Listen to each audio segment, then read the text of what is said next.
darkness kills evil in this valley of the dark. So walk with us through it. Come on, now let's start. Every time you show love, your spirit will soar. The angels rejoice as they cry out for more. More of your giving, more kindness and love. Doing more for others as hearts rise above the hate and the fear the world wants to bring is useless against you as your spirit it sings. Because this army is strong, even though they act soft. Every sword used against them, its aim will be off. Every blow, every strike will always falter. This army bows only to the Father's great altar. Bring in the crusaders, bring in those who give. Bring in the peacemakers and those who protect kids. There is no match for this army of good. Send heathens and thieves right back to the hood. Strike out with violence if you feel that you must, but your swing will fall short, bullets crumble to dust. You may win the battle, but you won't win the war, because this army right here brings so much more to the table. We gather with sword and shield. We fight hatred with kindness, and the world is healed. We strike cold into the hearts of those who prefer hate, because our hearts are true and our spirits won't break. Bring in the crusaders, bring in those who give. Bring in the peacemakers and those who protect kids. Bring in the great ones who are wise and true. Bring in the intelligent who can always see through. Ooh, ooh, ooh,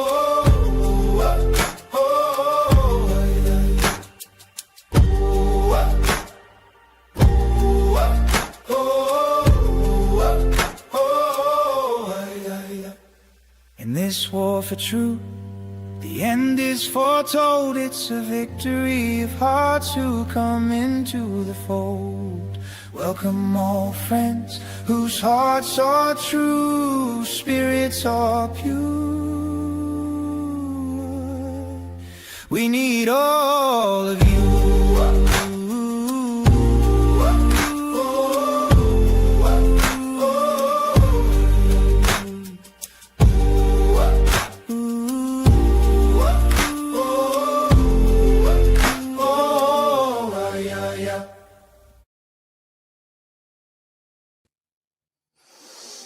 Welcome in, everyone. Thank you so much for joining us on, what day is it today? Tuesday, a Tuesday night. Good to see you all. We are welcoming our tribe and the DT Turkey tribe family. Thank you for everyone joining us tonight. I'm going to bring in our guests in a second here.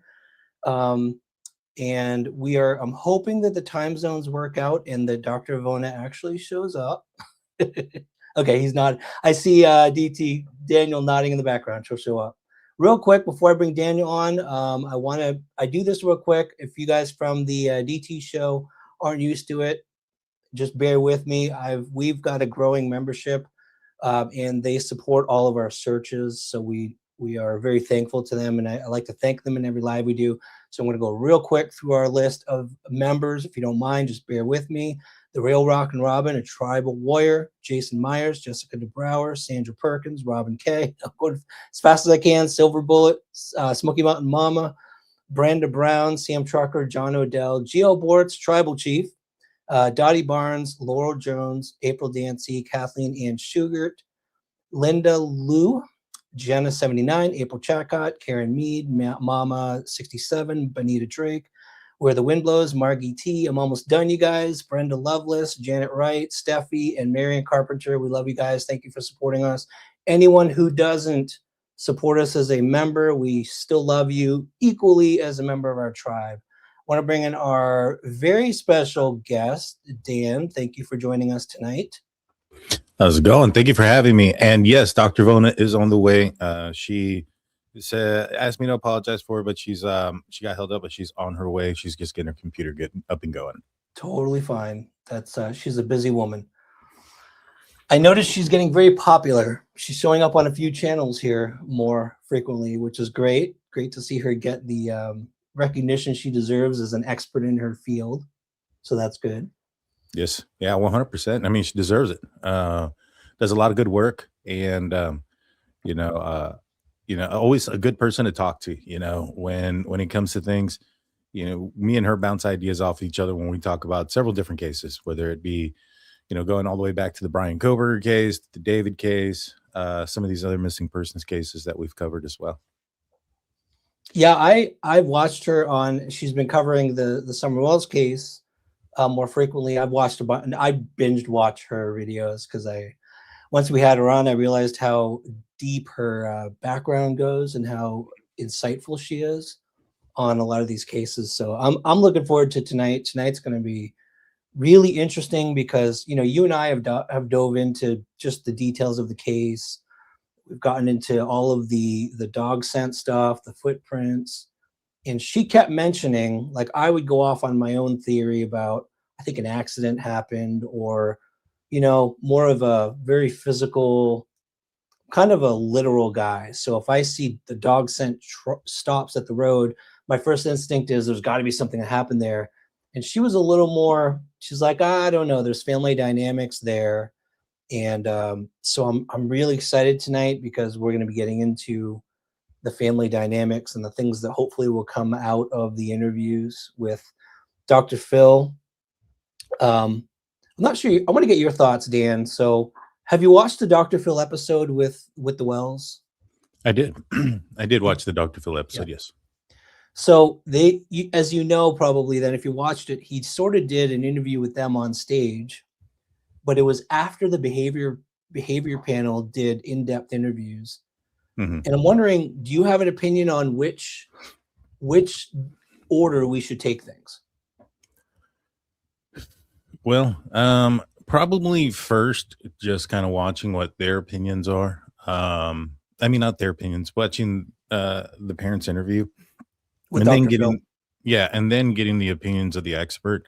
I watched it a long time ago. Well, not a long time ago. I mean, it wasn't too long ago. I just started watching this case, but that was one of the first things that I watched when I started to talk about the Summer Wells case. And to me, when I watched it, there's only so much you can take from a piece of material like that. And what I mean is a lot of it is edited. A lot of it is missing, right? So like when it comes to certain interviews online, and I know this because I've been a part of them. I had an interview once, like Hulu and Washington Post and a bunch of other folks. And my interview was chopped up, edited, out of order. And so when it comes to interviews that are not in its full length, I take what's being said there with a grain of salt, because I also do understand that there's a bit of drama that is added to like some of these bigger media shows and things of that nature. They have a time slot that they have to adhere to. They have ads that they have to adhere to. And so when you have all those things in place, I just take everything from an edited interview with a grain of salt, just because I know that in certain places they may take something and put it in the beginning just because that something is impactful and it'll get the viewer to watch. Compelling, yeah. I agree. You know what I'm saying? Yeah. Welcome, Dr. Vona. Hi, guys. I want to apologize to everyone's subscribers. I do finals this week and I have 10 classes and I didn't account for students with accommodations. So it held me up a little bit and I apologize. I do respect everyone's time. You do not need to apologize. We know how busy you are. You have a professional life outside of YouTube. So it's totally appreciate fine. It. I was like freaking out. I'm like, please apologize for me. I did.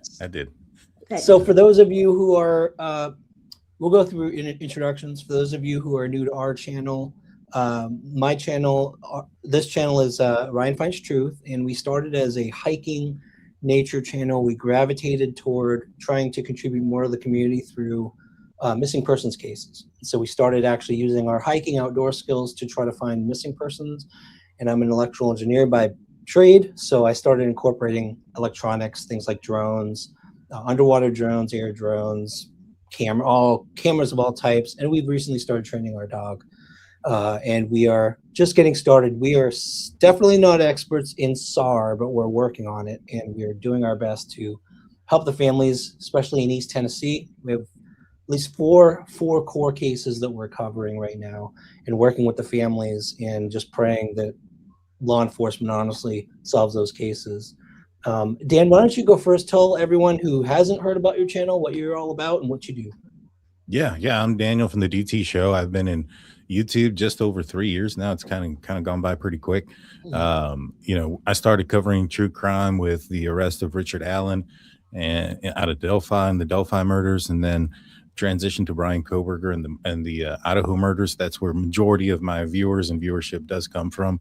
I've interviewed tons of people that are involved in that case. If you've seen the Amazon Prime documentary, anybody that's not a key witness in that video, like Anjanette Levy, Howard Bloom, everybody that had a Jennifer Coffindaffer, anybody that had a role in those productions, they had been on my channel several times covering the Brian Koberger case. We also had family victim members. Steve Gonsalves on the channel. I've also interviewed Christy Gonsalves, who are the parents of Kaylee Gonsalves.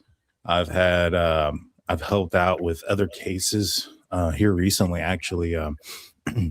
Can't talk too much about it, but I'm actually helping out with a cold case too. Wow. And that might be moving in the right direction into something. And so I can't talk too much about anything else that goes along with that. I might actually be having to take some trips out somewhere to look at some actual evidence and some things. It's pretty wild. Cool. We got something to move, you know what I mean? Yeah. And so you're very humble. I notice you don't mention it all the time. Why don't you tell people, before you got to YouTube, you had a career in law enforcement. What was that like?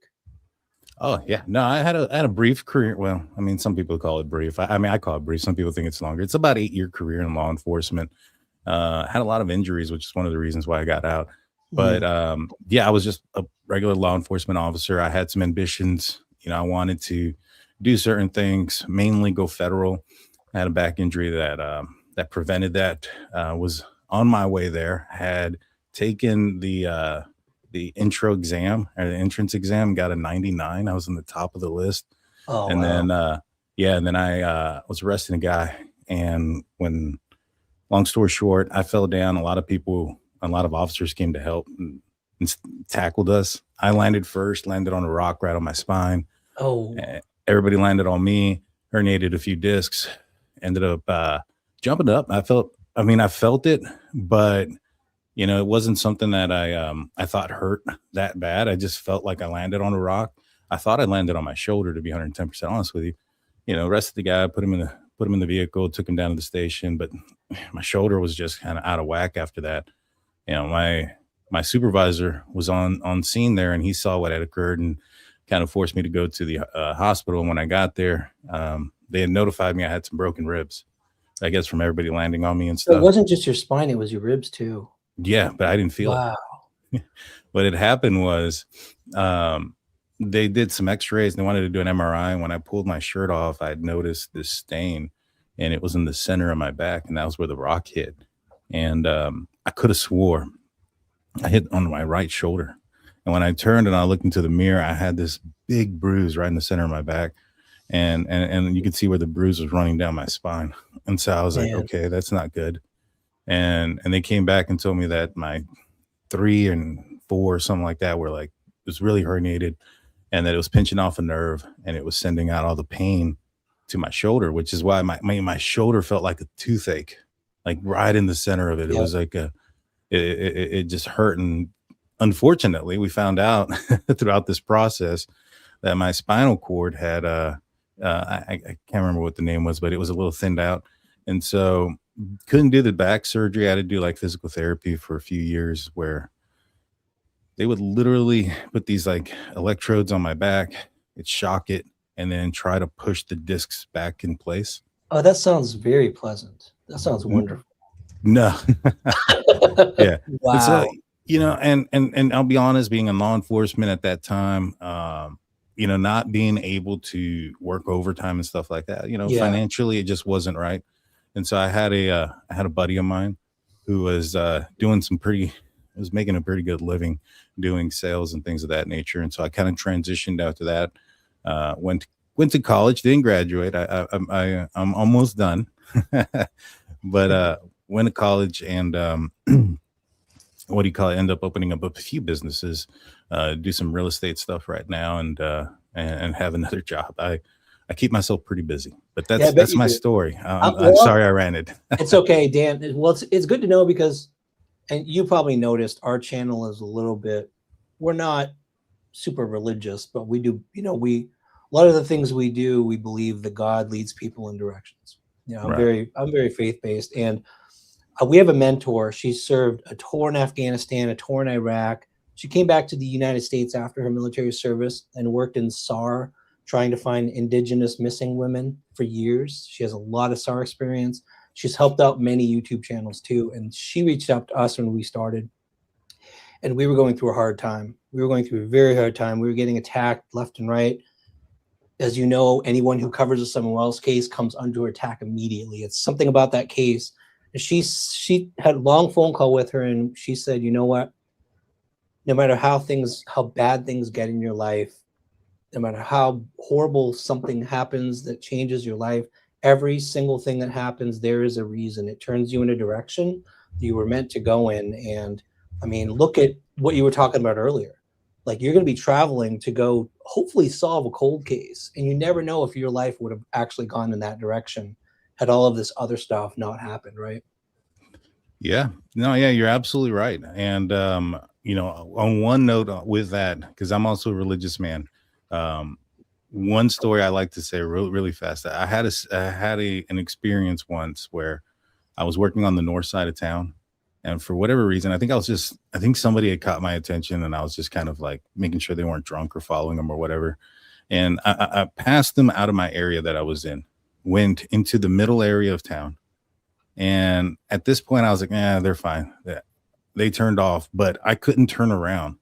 I ended up going into a third area of town that was a third district that I wasn't supposed to be in, that was further south than I was supposed to be in, and took the first turn off I could, and so that I can get back to my area, because I had gotten in trouble for leaving my area in the past when like if a major call happened and it was not in my area, but I was I was a young guy. I wanted to get involved. Well, anyways, I turned into this alley and I find this guy dying on this in the Whoa. alley, like he is overdosing on the floor. And I Just get by out chance, you turned down that alley. just by chance, turned down the alley, and guy's dying. Turned him over, called in an ambulance. They show up. They hit him with the Narcan. And then my boss gets there. He's like, "What are you doing down here?" I was like, "Dude, I don't even know, but I'm getting out of here." And so I Wow. do believe, and that to me is one thing that has always stuck with me. And so I believe as well. It's crazy. Divine intervention, divine timing, whatever you want to call it. It's wild. And Dr. Vona, I am so sorry it took me so No, long to get please. to you, but I need to show this real quick. So I've gotten 20 comments so far about how lovely you will look tonight. And I will tell Aw. you, there's one thing about you are a very professional, intelligent woman. You have lots more to offer than your looks. We all know that. Thank you. But a lot of people are highlighting how lovely you look tonight. So I'm just highlighting Thank that. you, guys.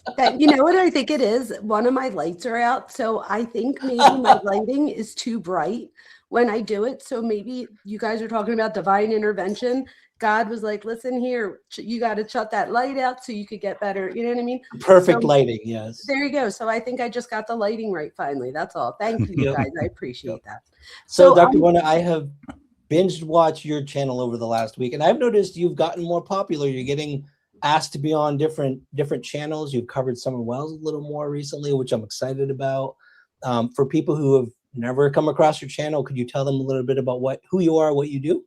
absolutely. So I'm Jamie Vona. I have my bachelor's and master's in counseling psychology. And I have a specialization in marriage and family therapy, and then I have a doctorate in educational leadership. And I did my dissertation on the effects of social media on the identity development of 18 to 24-year-olds. So, and right now I'm trying to get one of my chapters published. So that would be like so amazing. That's like big time when you're in academia. I've been on YouTube since like the summer. I just decided to jump in. I was done my summer class by June and was like, oh, like I had to go down the shore. My daughter's working down there for the summer. I'm like, I need something to do. So I'm like, let me try this YouTube thing. And I love it. So I love it so much. This semester, I'm teaching 10 classes. So I had my classes before I started YouTube. But for next semester, I have like 8, which is like a lot less, believe it or not. Okay. But I was able to schedule them differently. So now I'm going to be doing some more from home. So I'll be on YouTube a lot more. So hopefully that's a good thing. Apparently you're a workaholic according to the commenters. So I really am a workaholic. I work Monday through Thursday. I work 8 to 8. That's why. But today I'm giving finals. So I thought I would be done a little bit earlier, but I wasn't. So that's why I felt so bad. You do have an impressive resume. I think that's why everyone wants your input on a lot of these cases. Oh, and I forgot the biggest part, you guys. I'm a professor. I'm a research psychologist. I'm a professor, and I've been teaching. Oh, just that little thing. Years. I know, but I totally forgot that part. I've been teaching for 22 years at the college and university level. Yep. Plenty of experience to offer. And tonight, like we talked about last time, this is going to be really interesting, especially to me, because we've gotten input in the Summer Wells case. I will say this real quick too. This is a disclaimer for everyone. The Wells parents, Summer Wells parents, have been attacked and they've been supported. There's like 50-50. The audience is, you've got half the people who are diehard, they're innocent, leave them alone, stop attacking them. And you've got the other half of the people who are like, they're serving Satan and they need to go to jail right now. Like there's no middle ground. It's like one side or the other.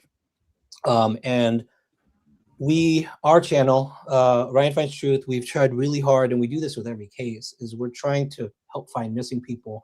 And we try not to accuse. If nobody's been charged, then we're not going to accuse them. We'll try to be really careful not to accuse them. However, if we're going to do an analysis on their interviews, and we may get into topics that people are going to assume we're saying that they're innocent or guilty.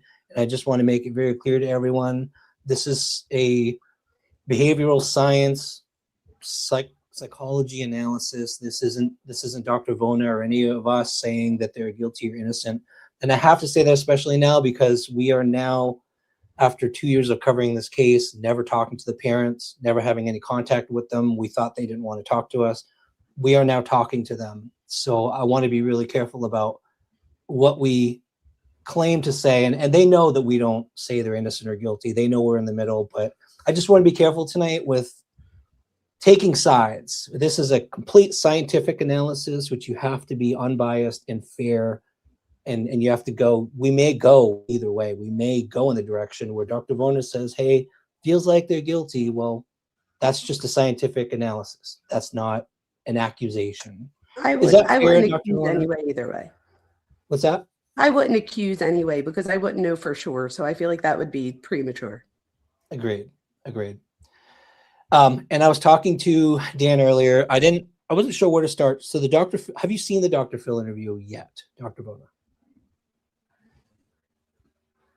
Wait, I'm sorry. I thought you said Dan. What did you say? I apologize. No, I was talking to Dan earlier. Sorry. Have you seen, Dr. Vona, have you seen the Dr. Phil interview with the parents yet? Is this your first time? No, I have not seen it. I purposely didn't watch it because I wanted to blind react so that I wasn't coming from a bias. Good. So this is actually a reaction video then, a Dr. Vona reaction video. I like that. Very much so.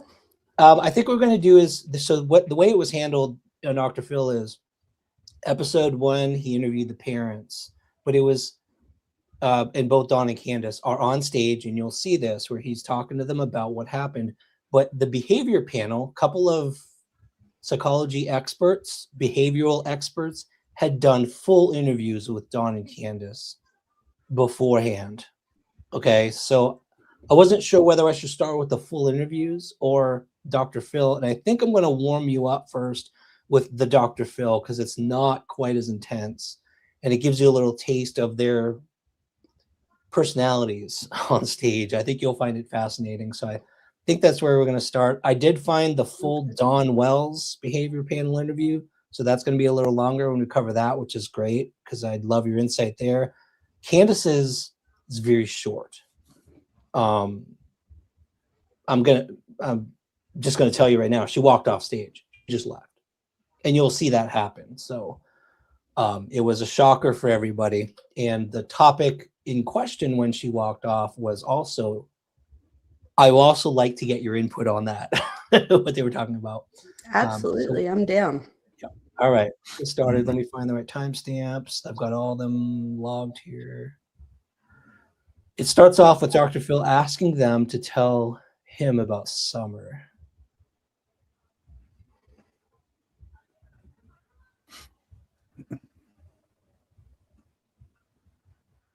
All right.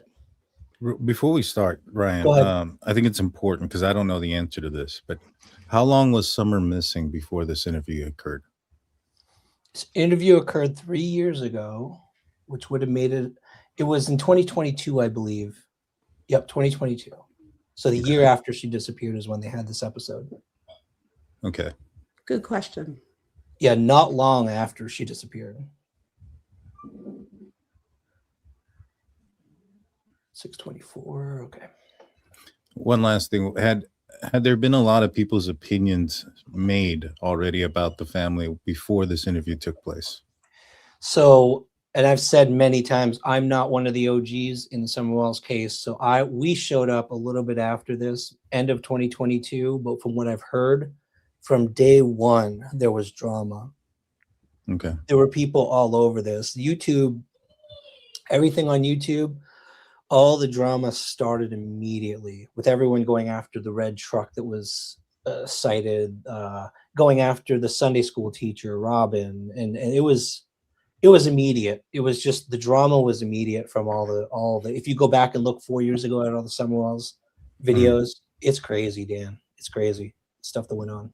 Okay. No, just I only say that because I think it might be important that we understand that these parents may have gone through a certain something with the media by this point, or social media.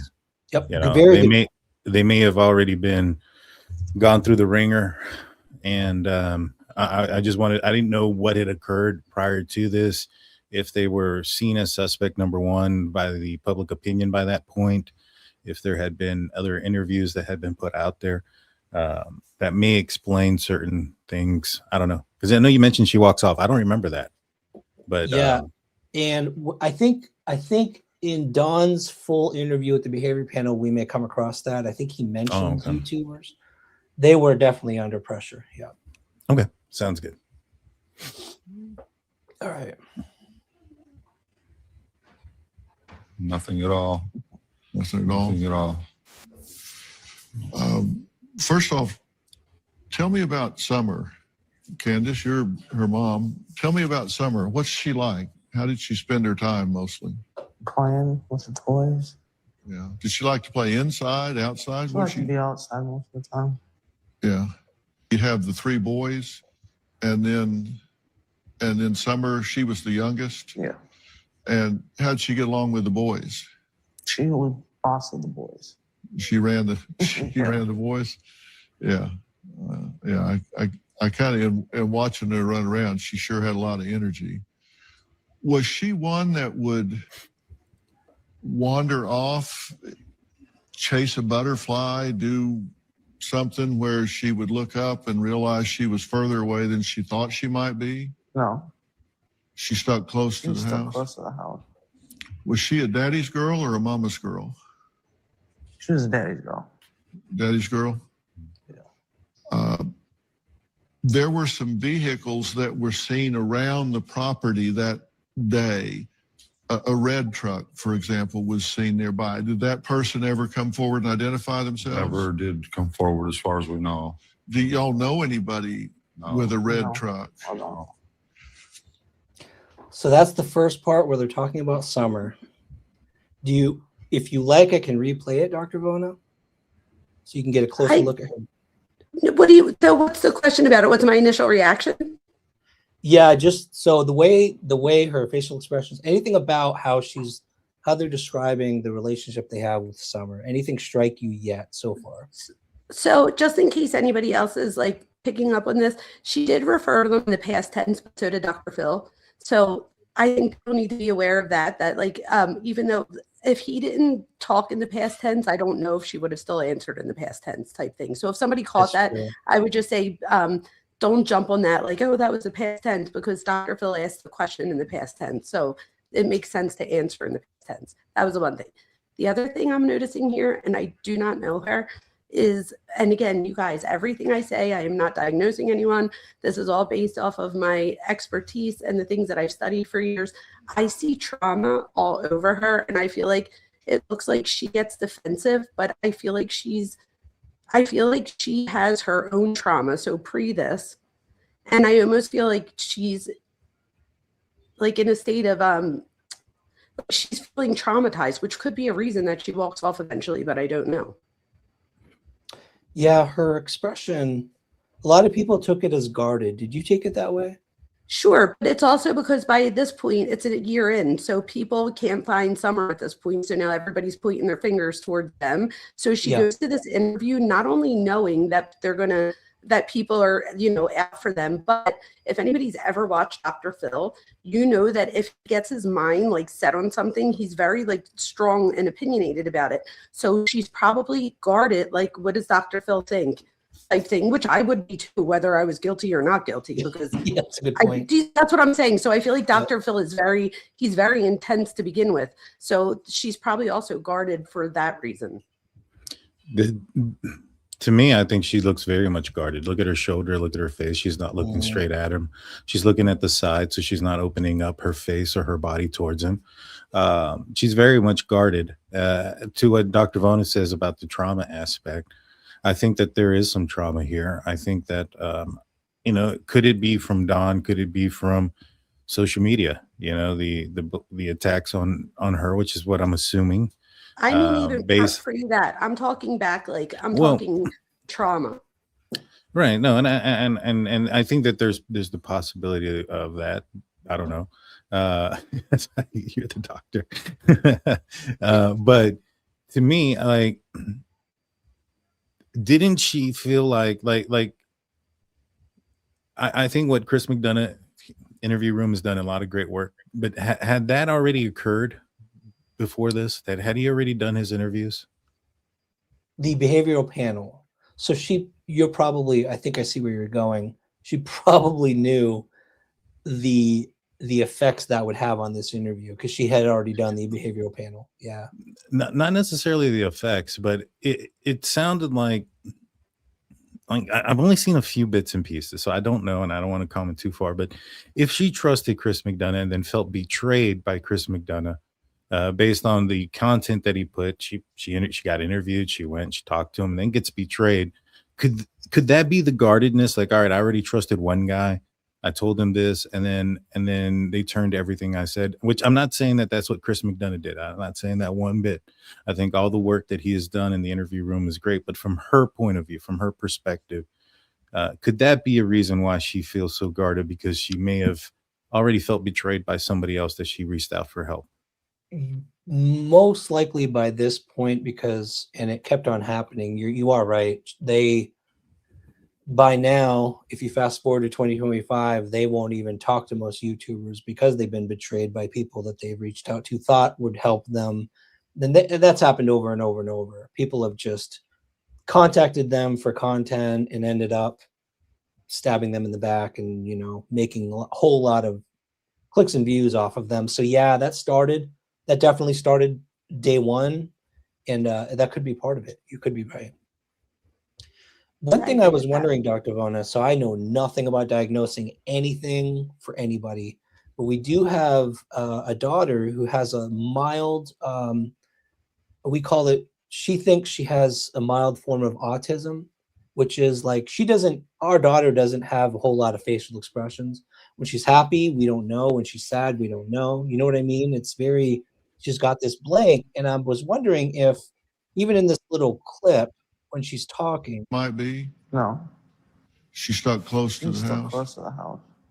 Was she a daddy's girl? do you see any sign at all of that in Candace? Does she reflect So- any kind of The hard thing about that is when it comes to autism, there is such specific and like extensive testing that one goes through. So they go through cognitive testing, but there's also neurological testing that's done today. So to just know from like a brief few seconds from an interview, I wouldn't be able to tell. That would be totally Okay. Yeah. speculation. But I do think that now that you said it, I will, look out for if I see anything. But I mean, so far, I don't think I could really tell from the Okay. amount of time I've seen. Yeah. That's one thing I noticed, and I've seen her, we've met her in person, and that's one thing we always notice is very little emotion reflected most of the time. So Travis says flat affect, and that's the name of the symptom. It is flat affect. So when you can't tell, so Travis, you're right about that. Yes. The Yeah. thing is that flat affect is a symptom of many disorders. So it could be a symptom of schizophrenia. And again, I'm not saying this is what she has. I'm just saying Yeah. it could be a symptom of many different things. So I would just be speculating if I pick something and said da da da. Okay. Like it's this. Do you see what I mean? That's fair. And I think I'll be interested once we get through this, once you see more of her interview, if you have more input or more thoughts on that aspect of it, because that's one thing we've always noticed. Okay. Okay, let's continue on. We were at 7:48. Also, abuse, your own childhood abuse. Again, I don't know if she's had any, but that can also cause the flat affect. So like, there's just so Everybody- many different things that can cause flat affect. Yeah, and to be fair, I don't want to share too much, but from the people who we know who knew her and learned about her past, she absolutely has had past trauma in her childhood. 100%. So that makes sense. Yeah. Anybody No. with a red No. truck? I don't. Statistics tell us that when children are abducted, By the way, you can have me pause anytime. Just let me know. This I'll this put my section hand up is or whatever. I'll do like a hands up type thing. yeah, because this section is about a minute or so. So feel free to just pause and give your thoughts. or molested, or in any way victimized, it's very seldom by strangers. It's a friend of the family, a family member. It's somebody that has access to the family. Do you have any idea, any concept of anybody that would have had knowledge of your property, how to get down that road, how to do anything that and I'm not asking you to name somebody here, but is there anybody that comes to mind that might have seen some or targeted her in some way? Not that we know of. We've been thinking about that constantly, constantly. It's just trying to think. Candace, is there anybody that made you uncomfortable, just the way they? By the way, I got to throw in there, he does this multiple times. Don will try to answer, and Dr. Phil constantly goes, Candace, what do you think? So that tells me that Dr. Phil sees like a controlling factor in Dom, that he Yeah. feels like he needs to step in and be like I'm asking her a question, she can answer. I noticed that right away too. Mm-hmm. It's very interesting. And I think it happens again a little later too. Looked at her or were around her? Nobody that I'm aware of. I'm sorry? Nobody that I'm aware of. I've been involved in a lot of the And then he What'd she talks say? about, he goes on to talk about other stuff. And do you No have any one I'm questions? aware of. Oh, Yeah. not that I'm aware of. Okay. Yeah. To me, I think that, I see that as well, but I think he also is trying to get something out of Candace, which I think everybody is, especially at this point, would agree that Candace would have the most information if there's information to have. She was the last one with her. And so I think that's the other aspect too. He wants to get her to talk so he can get what she knows out. And he can't do that with Dawn answering for her. Agreed. And in later years, like right now, she won't even do media. And I think it might be related to what happened on Dr. Phil. She won't get in front of the camera. Dawn is always the person now who's kind of the mouthpiece for the family, which is also interesting. That's very interesting. Yep. I have to switch to another video because so these channels did the whole episode and then they did this copyright thing where they started playing music halfway through. So I've got to switch to another channel that lets me keep playing it, but we'll continue on. Let's see. I think they move on to, they start talking about CPS, I think, in this point. If my picture goes off while we're talking, it's because I'm taking a drink, but I'm still here. That's okay. I just wanted to tell you so nobody thinks I like my internet went out. Yeah. All right. For the father and the mother. And I looked at that, not knowing y'all at all, just to look at it. And given the timeline, there's no way that either one of y'all did harm to your daughter, and I hate to even say these words, killed your daughter and hid her body in the woods somewhere. I just don't believe that's even possible. So Dan, I'm curious from your opinion, having potentially, if you've interrogated people, do you think he's being sincere or do you think he's trying to get their guard down in this situation here? You know, it depends. It could go either way. You know, it depends on how the interview is going. It depends on what information he actually does have. You know, can it be used as a tactic to get somebody to lower their guard? Yeah, 100% it can be. You know, it's a tactic I've used when I've talked to people that I've investigated before. Like, hey, you know, I don't think you did anything. I know it was your friend. Just tell us the truth, or whatever the case may be. You know, your friend saying this. You know, so lying per se it is a tactic. I don't know if he's doing that here or not. Can I add to that? So I think we also have to remember that Dr. Phil isn't he's not a detective, right? So he's a psychologist.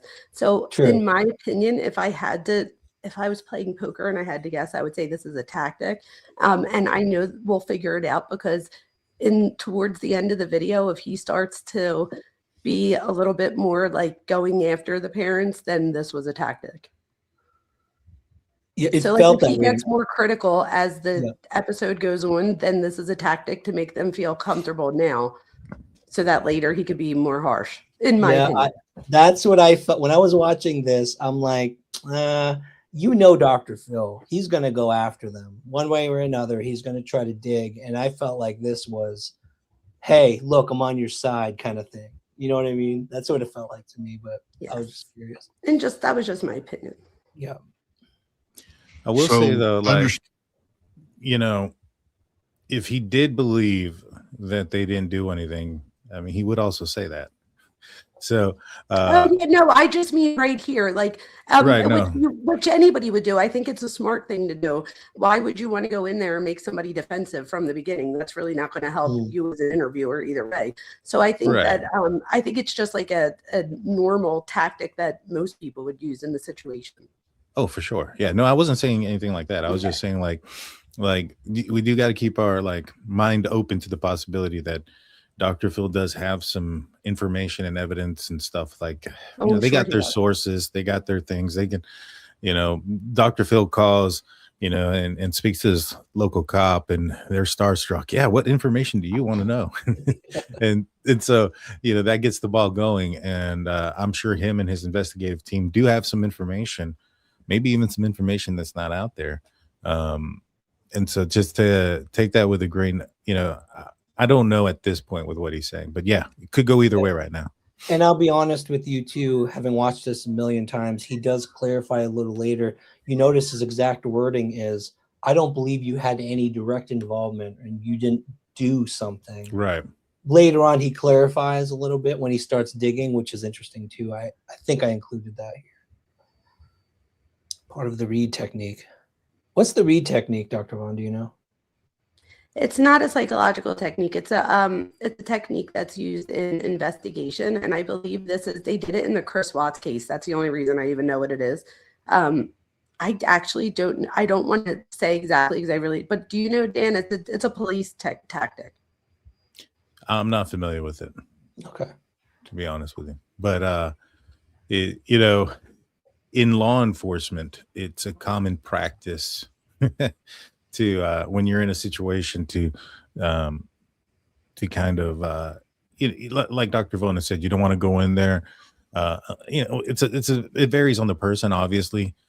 Some persons, you want to get them riled up, you want to get them mad because then they might just say something out of frustration.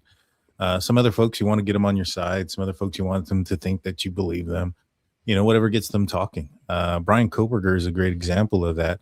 They talked to him for hours on small talk before they actually started to interrogate him, and immediately he lawyered up. But that tactic was done because, well, they were aware of his background in his law enforcement and not his law enforcement background, but his studies in criminal justice and interrogation. And so they wanted to get him talking and get him going and trustworthy. They probably Mirandized them early on, and we're hoping that a hour of conversation might get him away from, asking for a lawyer when they start getting into some tougher questions. But he didn't fall for it. And that person was right. Any good interviewer uses open-ended questions. I know that from research. We don't ever ask questions that have dichotomous answers. So you don't want a yes or no answer because then you don't really get anything from that. So by asking a question like, can you give me a time that, or when has, where has, you now keep it open for the person to give you a much more detailed or descriptive answer. Somebody says the read technique is the only legal way to interrogate. Some say it's the best. It doesn't. Someone tell us what it is, though, because it's on the tip of my tongue. And if someone starts to say it, I know it'll come back to me. I'll be honest with you guys. I've watched thanks to Jen, she loves true crime. I've watched so many of those police interrogation videos. If police ever brought me into an interrogation room, my first words would be, I'd like my lawyer. I plead the fifth. I wouldn't say a word. Yeah. Innocent or not, you know what I mean? It's like crazy. Could it be the thing that, because I'm trying to remember from the Watts case where the detective says, like, come on, Chris, I know that maybe Shanann did it. Like, just so she winds up taking on the idea that, like, we know you didn't do it. It was probably an accident if something happened. Like, just tell us. So she already knew in her head that she thought that he did something, but she was trying to give him an out so that he would feel like he could come forth with it. So the read technique, and this is from Google, is a controversial multi-step interrogation method developed in the 50s, focusing on breaking a suspect's resistance through psychological pressure, confrontation with false evidence, offering justification, and isolating them to elicit confessions. But it's criticized for potentially causing false confessions, especially from vulnerable individuals. Now, so I've law enforcement, I don't want to give any secrets away, but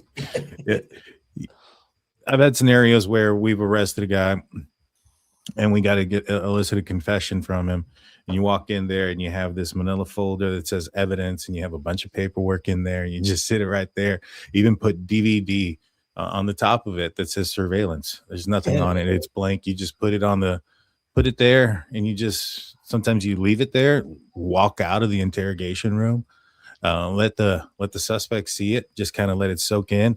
All right, what do they have? They have me on a camera. They have this, they have that. And then you come back and then you talk to them when they're all nice and worried about what it is that you know. And then the other thing that it does is it gets them curious about what it is that you know. It's curiosity killed the cat. And that's what you want to do in those scenarios. You want them to ask, to want to know what it is that law enforcement knows. And then you want them to slip up during that process. Yeah.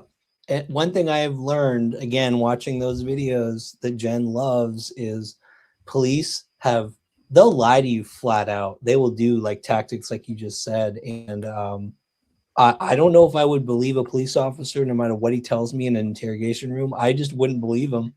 Be like, I have witnesses who've seen you at the crime. I'd be like, yeah, right.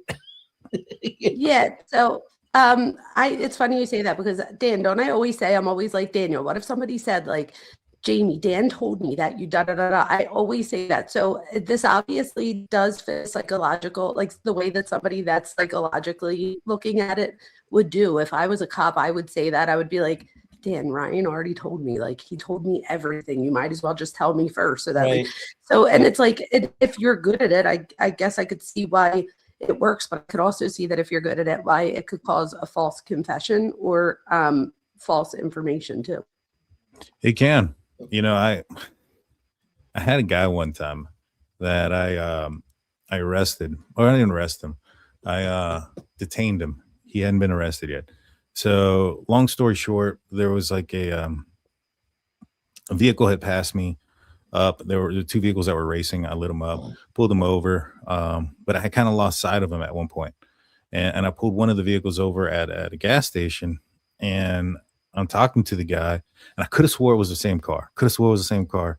And he's like, it wasn't me. And I was like, nah, man, we saw you. And I don't remember what it was. I think I told him I have a camera on my vehicle that captured the license plate or something of that nature. And I said, look, we already got you. I just want to know why you ran from me. And he's like, oh man, I just got scared and this, that, and the third. I was literally about to hook him up when somebody on the radio, the guy that did run from me, crashed a couple blocks away.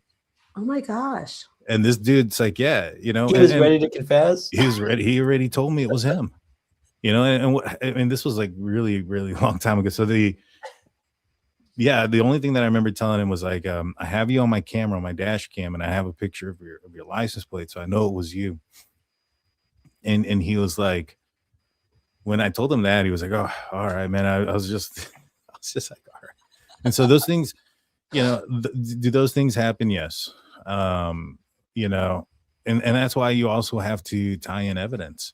You know, just because somebody says something doesn't necessarily mean what they're saying is true, accurate, or indifferent, especially if you're talking to somebody vulnerable, like it mentioned. And this person here that I was talking to, he, I mean, I didn't think of him as a vulnerable person.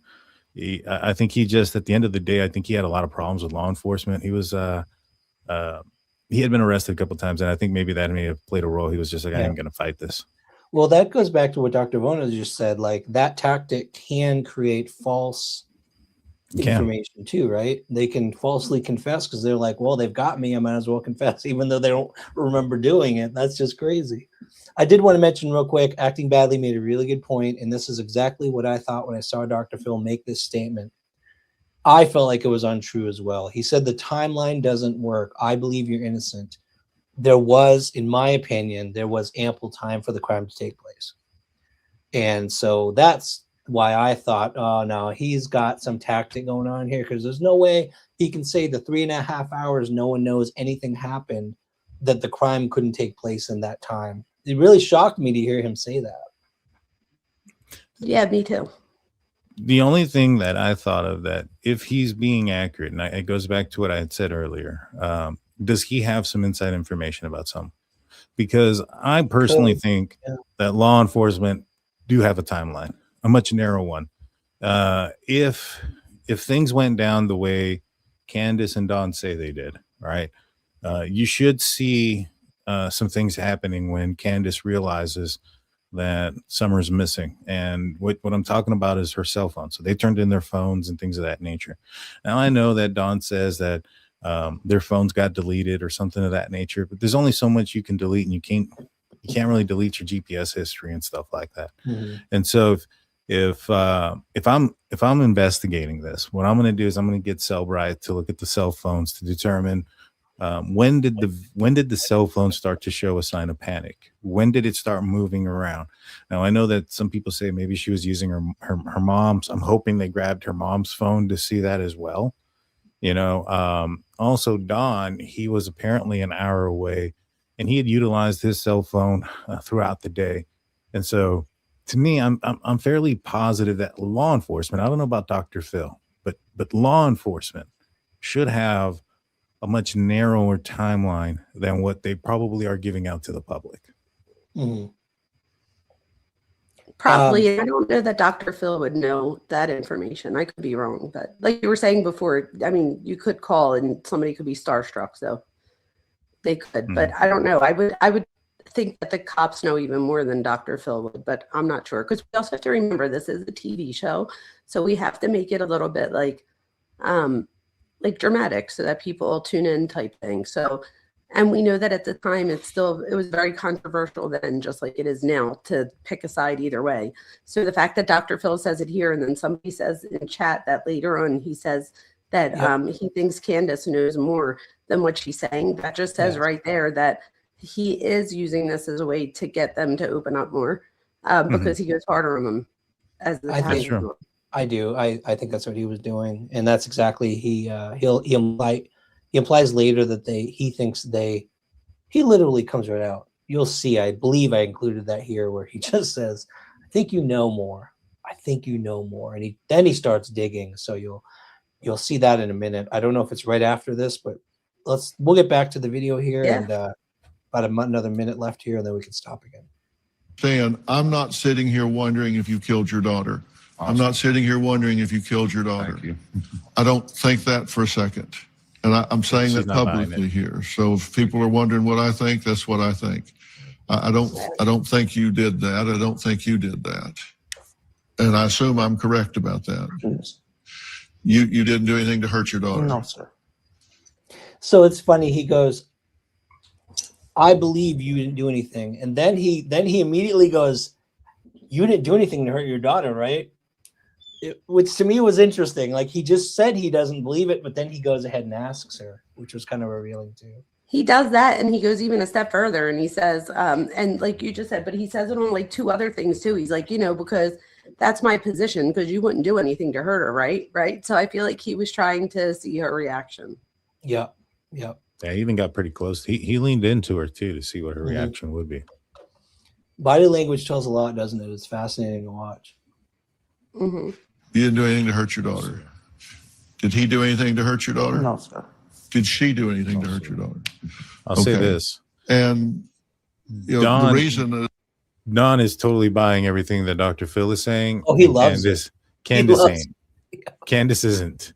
To me, that's my reaction, is that Don is like, "Oh, thank you. Yeah, somebody believes me," and Candace is like, "I don't know about this. I've heard this which before." Means that, which to me, as in psychology, that would mean to me that that Don maybe lacks that insight that Candace has here, that somebody else.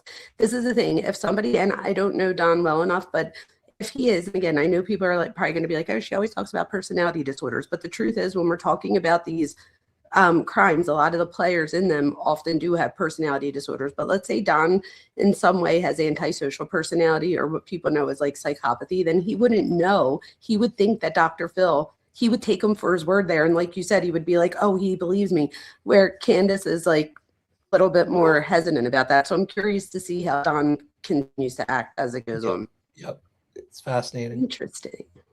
I can conclude that is based on the timeline is you couldn't have done that and hidden the body somewhere that couldn't have been found by now. Cadaver dogs, hunting dogs, search parties, all of that. FYI, just so you know, I mean, if 3.5 hours, you can easily get from where we know the scent dogs stopped at the base of the driveway. You can easily get from there through the woods, and we know the path people can take to get outside the 5-mile radius that they searched. So what he's saying here is blatantly false, which again leads me to go on the side that he's just saying this as a tactic, because he has to know that it's perfectly possible in 3.5 hours to pull off hiding Summer from the searchers. So it was weird. I don't know, hearing him say this. Again, what Dan says though is maybe he knows more than we do. I don't know. I'm sure. But what if they have her entire time accounted for? Candace's? Maybe, and I'm talking about law enforcement. Like if she had a cell phone on her, whether it be hers or her mom's phone, and there shows movement, there shows signs of it not just being stationary for a long period of time. how then would you be able to account for her leaving the property and hiding the body outside of the property? But that would be Yeah, assuming she had her cell phone, right? if she had her cell phone. Right. I mean, I'm assuming that she did. Well, I You mean, know, I would think that if somebody was gonna, I mean, but then again, we see dumb criminals all the time. But I'm thinking, like, wouldn't you think that through first, or no? Maybe not. if it's premeditated, if this is a premeditated crime, in Oh, I see what premeditation, you're saying. I see what there's a you're lot of saying. forethought, but in a when it comes to parents committing a crime or the loss of a child due to the parents' actions, it's usually not a premeditated thing. Not saying that premeditated murders don't happen amongst parents, but it's typically either an accident, the kid got into something that they shouldn't have. Um, a parent lost control or got into drugs and rage took over. Those are all situations of the moment. And when you have those type of in the moment crimes, um, the lack of evidence, isn't really a situation. There should be, because of the lack of premeditation, because of the lack of planning, because of the lack of those things. Now, that's if it was, like I mentioned, a lot of people say that maybe she dry drowned, maybe there was an accident, maybe she got into something, maybe somebody physically hurt her.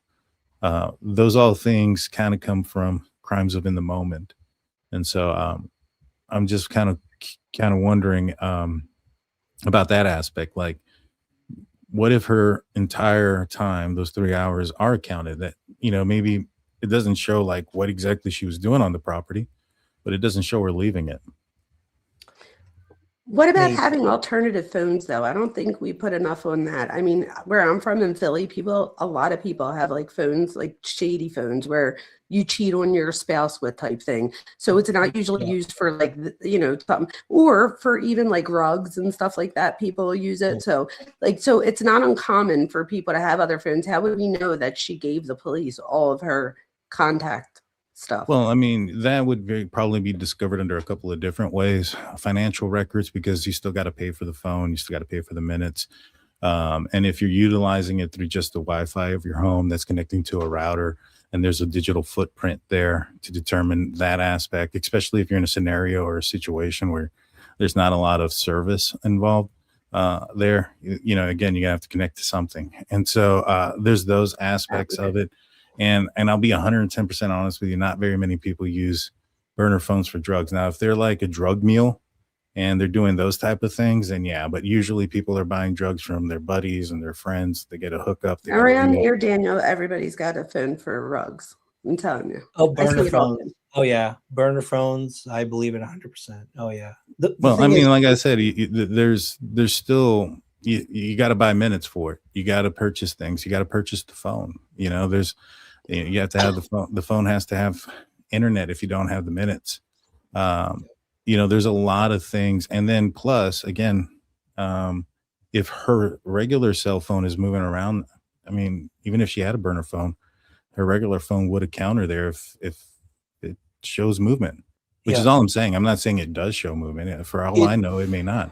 so Dan, just to give you a little insight, I think it does, and some of the locals here in chat are screaming at me. They're just saying the same things over and over, because this is one thing I should help you guys with too. Is a lot of this background, people have figured out what she was up to and what was going on, What not was going on? enforcement, but through locals asking around. And there's two things that are really important here. People have said multiple times. Service is spotty up in Ben Hill. If I drive up there today with the Jeep, there's huge blocks of areas where I'll lose all signal. There's no tracking anything. Although you make a good point with GPS. They can probably track GPS. But cell service disappears in some of these areas. The other thing too, it's really important. Somebody mentioned it here. There are people, I know someone in particular, someone I trust, who's talked to a gas station, for example. It's about 20 minutes away on Sullivan Gardens Parkway, and the clerk at 5:30 said they saw Candace going into the gas station, which tells us probably law enforcement knows she was at that location at 5:30. Other people around 6 or 6:30. I know when Andy pulled in at 6:30 or so, he met Candace there. So she was at the property, but not through the entire, if you believe these witness statements, she was also running around all over the place. One person said they saw her at Light Hollow Road.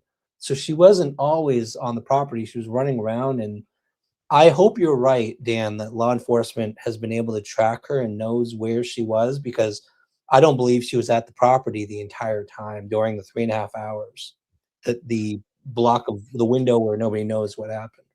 So to me, it wouldn't be very difficult to figure that out for law enforcement to know that. Now, will law enforcement disclose that information? Probably not. Right. You know, but to me, it would not be very difficult. Yeah, advanced timing records is what you're referring to when it comes to losing signal. That's with the triangulation stuff. When you have somebody's phone, there's a GPS chip inside of it. Now, that chip is what's going to be able to determine where the person is within a matter of a 3-meter accuracy. And so they're going to be able to know exactly where that phone went, when it wasn't, if it moved. Phones, especially nowadays, you can tell, Cellbrite can get into them and they'll be able to tell whether or not the phone was in landscape mode, if it turned over to portrait, if the phone was upside down. I mean, there's so much information that can come out of those cell phones. Actually, someone here makes a good point, Dan. Does the phone have to be actively connected to the satellite? Like, does the person have to have that feature turned on for law enforcement to be able to track their GPS position? I don't know, but I know that for Brian Koberger, he tried to do this and law enforcement saw the evidence all over it. They were able, like, the lack of evidence is evidence on its own. So if you were to go into the phone, it's not just that, you're going to see this history missing and this data missing during a specific time that a crime occurred or a possible crime had occurred. That's it. That is huge circumstantial evidence towards a crime. And I mean, I don't know, about this case, if they've turned it into like a criminal investigation or if this is still a missing persons investigation. But if there was these deletions in time or deletions on their phone like that, that's evidence of a crime, that of at least the cover up aspect of a crime. And so, it wouldn't be very difficult. It wouldn't be very difficult to figure it out and to have them arrested. I mean, I know a lot of people say, well, it's because they don't have a body or those type of things, but you don't necessarily need a body to make an arrest. You just have to have the evidence of the crime to have been committed. And like Emmanuel Haro is a great example of that. A little boy out in California who went missing. Parents tried to come up with some bogus story that somebody came up to him and hit the mom and then stole the kid. And now the father's been, he's already pled guilty. And so they've never found his remains, or a murder scene or any of those things. So to my knowledge, at least. So I just feel that law enforcement should know the answers to these questions. It's interesting. I never thought about what you said either, that lack of evidence is circumstantial evidence. If they turned off their phone, that's interesting. I never thought of it that way. Yeah. And so in this scenario, and I think somebody mentioned it too, like the Gilgo Beach serial killer, Rex Humerman, he utilized cell phone data or burner phones to taunt the victims of his family members. Once they figured out who he was, they were able to track down those purchases, track down the phones, and in fact, have a video of him going into the store and purchasing the burner phones. And so there's always a digital trail. There's always a trail. The thing is, that would be assuming that they had the phone. That's all I was saying. Like, that would be assuming that they had it. If they never, let's say I have a burner phone and I was able to like throw it in the river before you ever asked me for my phone. Then but they found Rex Humerman's without. I don't think they had his. Well, no, he got caught eating pizza so they were able to do a search warrant right there. So I think they got his because they happened to be able to arrest him with a search warrant and they got it. But I'm saying, what if let's just say, I'm not saying this happened here. I'm just saying, I'm thinking of the people in my neighborhood, what they would do. Before they called 911, they would have gotten rid of that burner phone. That's all. I'm just trying to think like a criminal. That's all. Right, but thinking about it through the lens of law enforcement, it wouldn't be very difficult to uncover the purchase or the I use hope not. of a burner phone, especially in their area. Now, I'm assuming they, I don't know if you know the answer to this, Ryan. Do they have like some sort of internet service at Don's house? So yes, because I know they've been on YouTube plenty of times, so they obviously have internet service. But they've always said cell phone service is spotty. So Well, I'm just wondering if they're connected to like a router or something like that, and especially if cell service is spotty. So if you have a burner phone, your service isn't going to be better. You know, usually it's worse Did on they those burner collect the phones. grandmom's phone?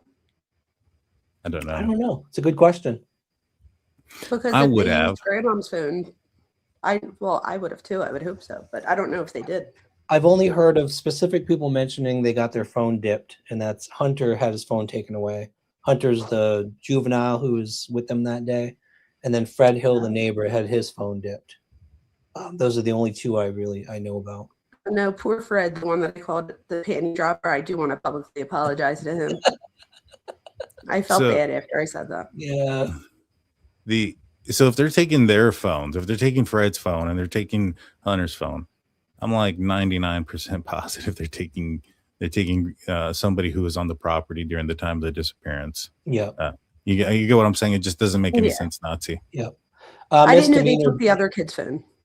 dipped means they essentially take an image. If you're not into IT, that's like taking a snapshot of everything on the phone.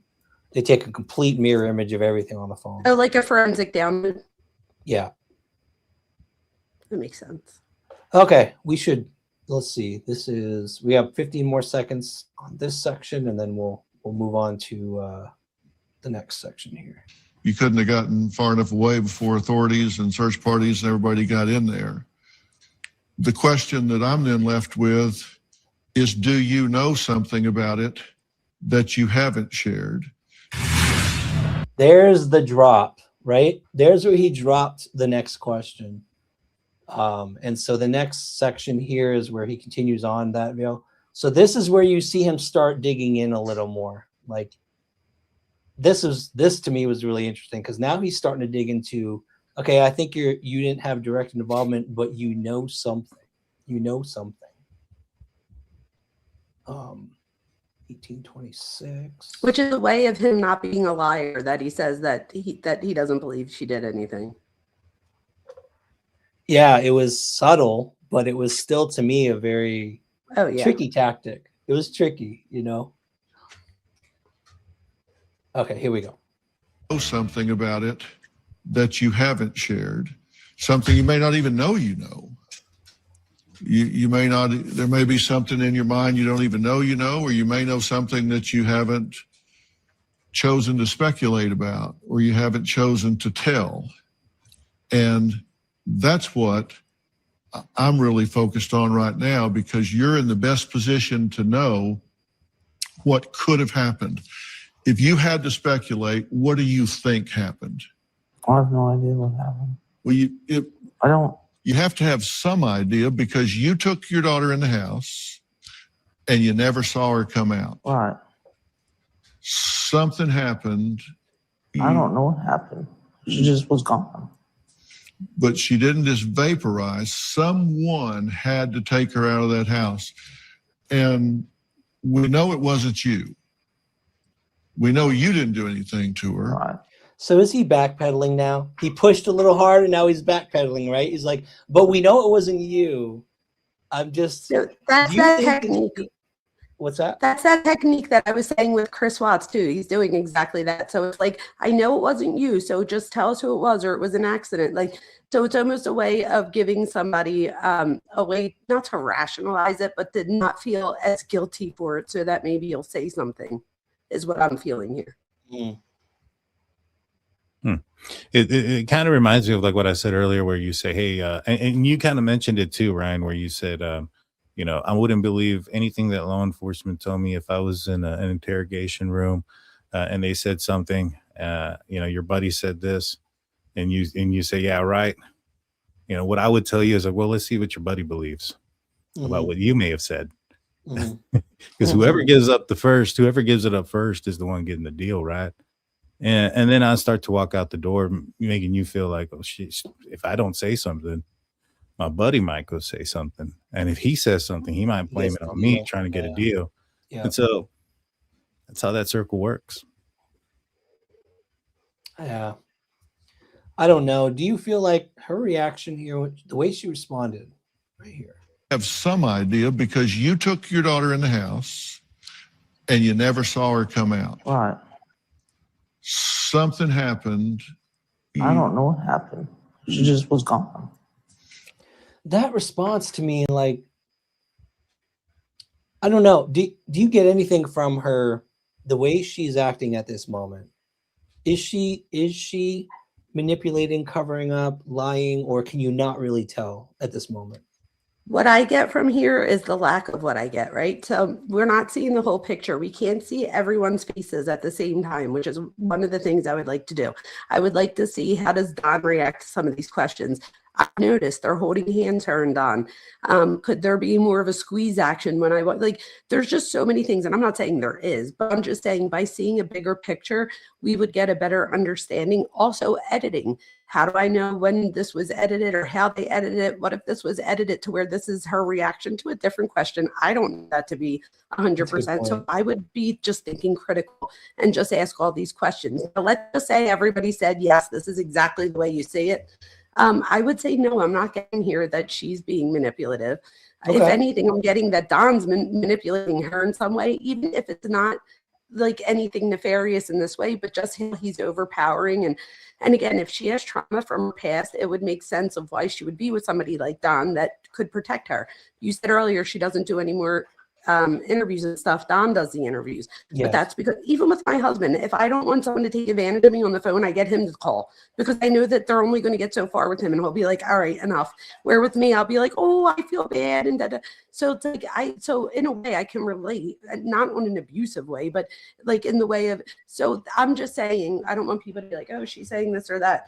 I'm just saying, as far as human behavior, I don't know if he's holding her hand, what he's doing, what they talked about beforehand, what their dynamic is.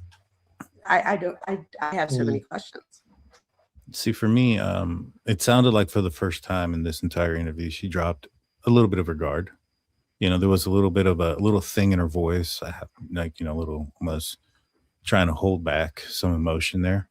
When she says she's gone. And to me, I think everything up to this point has been 100% guarded.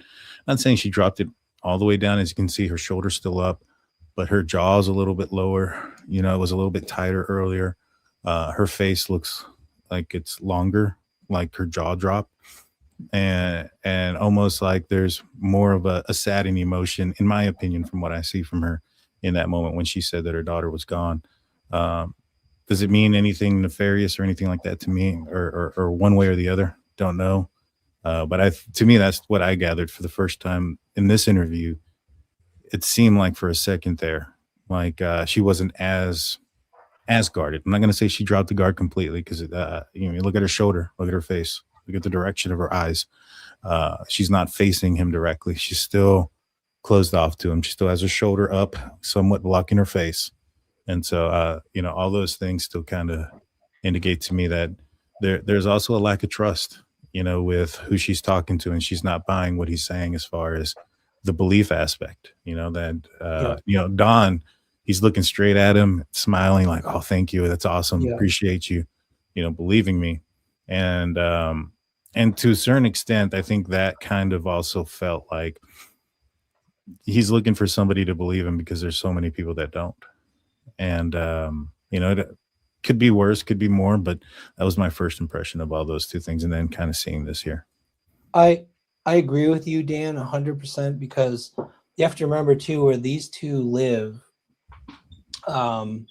in what we call the holler, they look at a guy like Dr. Phil, who's sitting there in a perfectly pressed suit, right? He's the city guy. He's a, he talks a certain way. And she's probably looking at this guy like he's manipulative. He's trying to get to me. She's very vulnerable. Absolutely. And she's very guarded. I can tell. And it does look like she's about to cry. A lot of people said at this moment, she looks like she's starting to feel under attack. Do you agree, Dr. Vona? Is that kind of the impression you get from this moment? I could see why people are saying that. Deborah Truax gets an A right now. So Deborah says, I think she was promised compassion and hope, but then got interrogated anyway. And I think that's what might be happening here. She almost looks disappointed. Like to me, it's almost like she's looking at Dr. Phil like, what are you doing? Yeah. Yeah. So almost like I almost trusted you. And like, so when I just read that from Deborah, that's 100% what I'm getting here too. Yep. So that would go back to, so then what is the sadness coming from? Is it coming from the loss of my daughter, or is it coming from the loss of the hope that I was promised before I got on the stage? And now I just feel attacked again because of my own past trauma. So I really don't know the answer between those two, but absolutely, that's what I'm getting. Okay. That's perfect, Dr. Vona, because I think she kind of says that in a little bit. Nuh-uh. Yeah. But she didn't just vaporize. Someone had to take her out of that house. And we know it wasn't you. We know you didn't do anything to her. Right.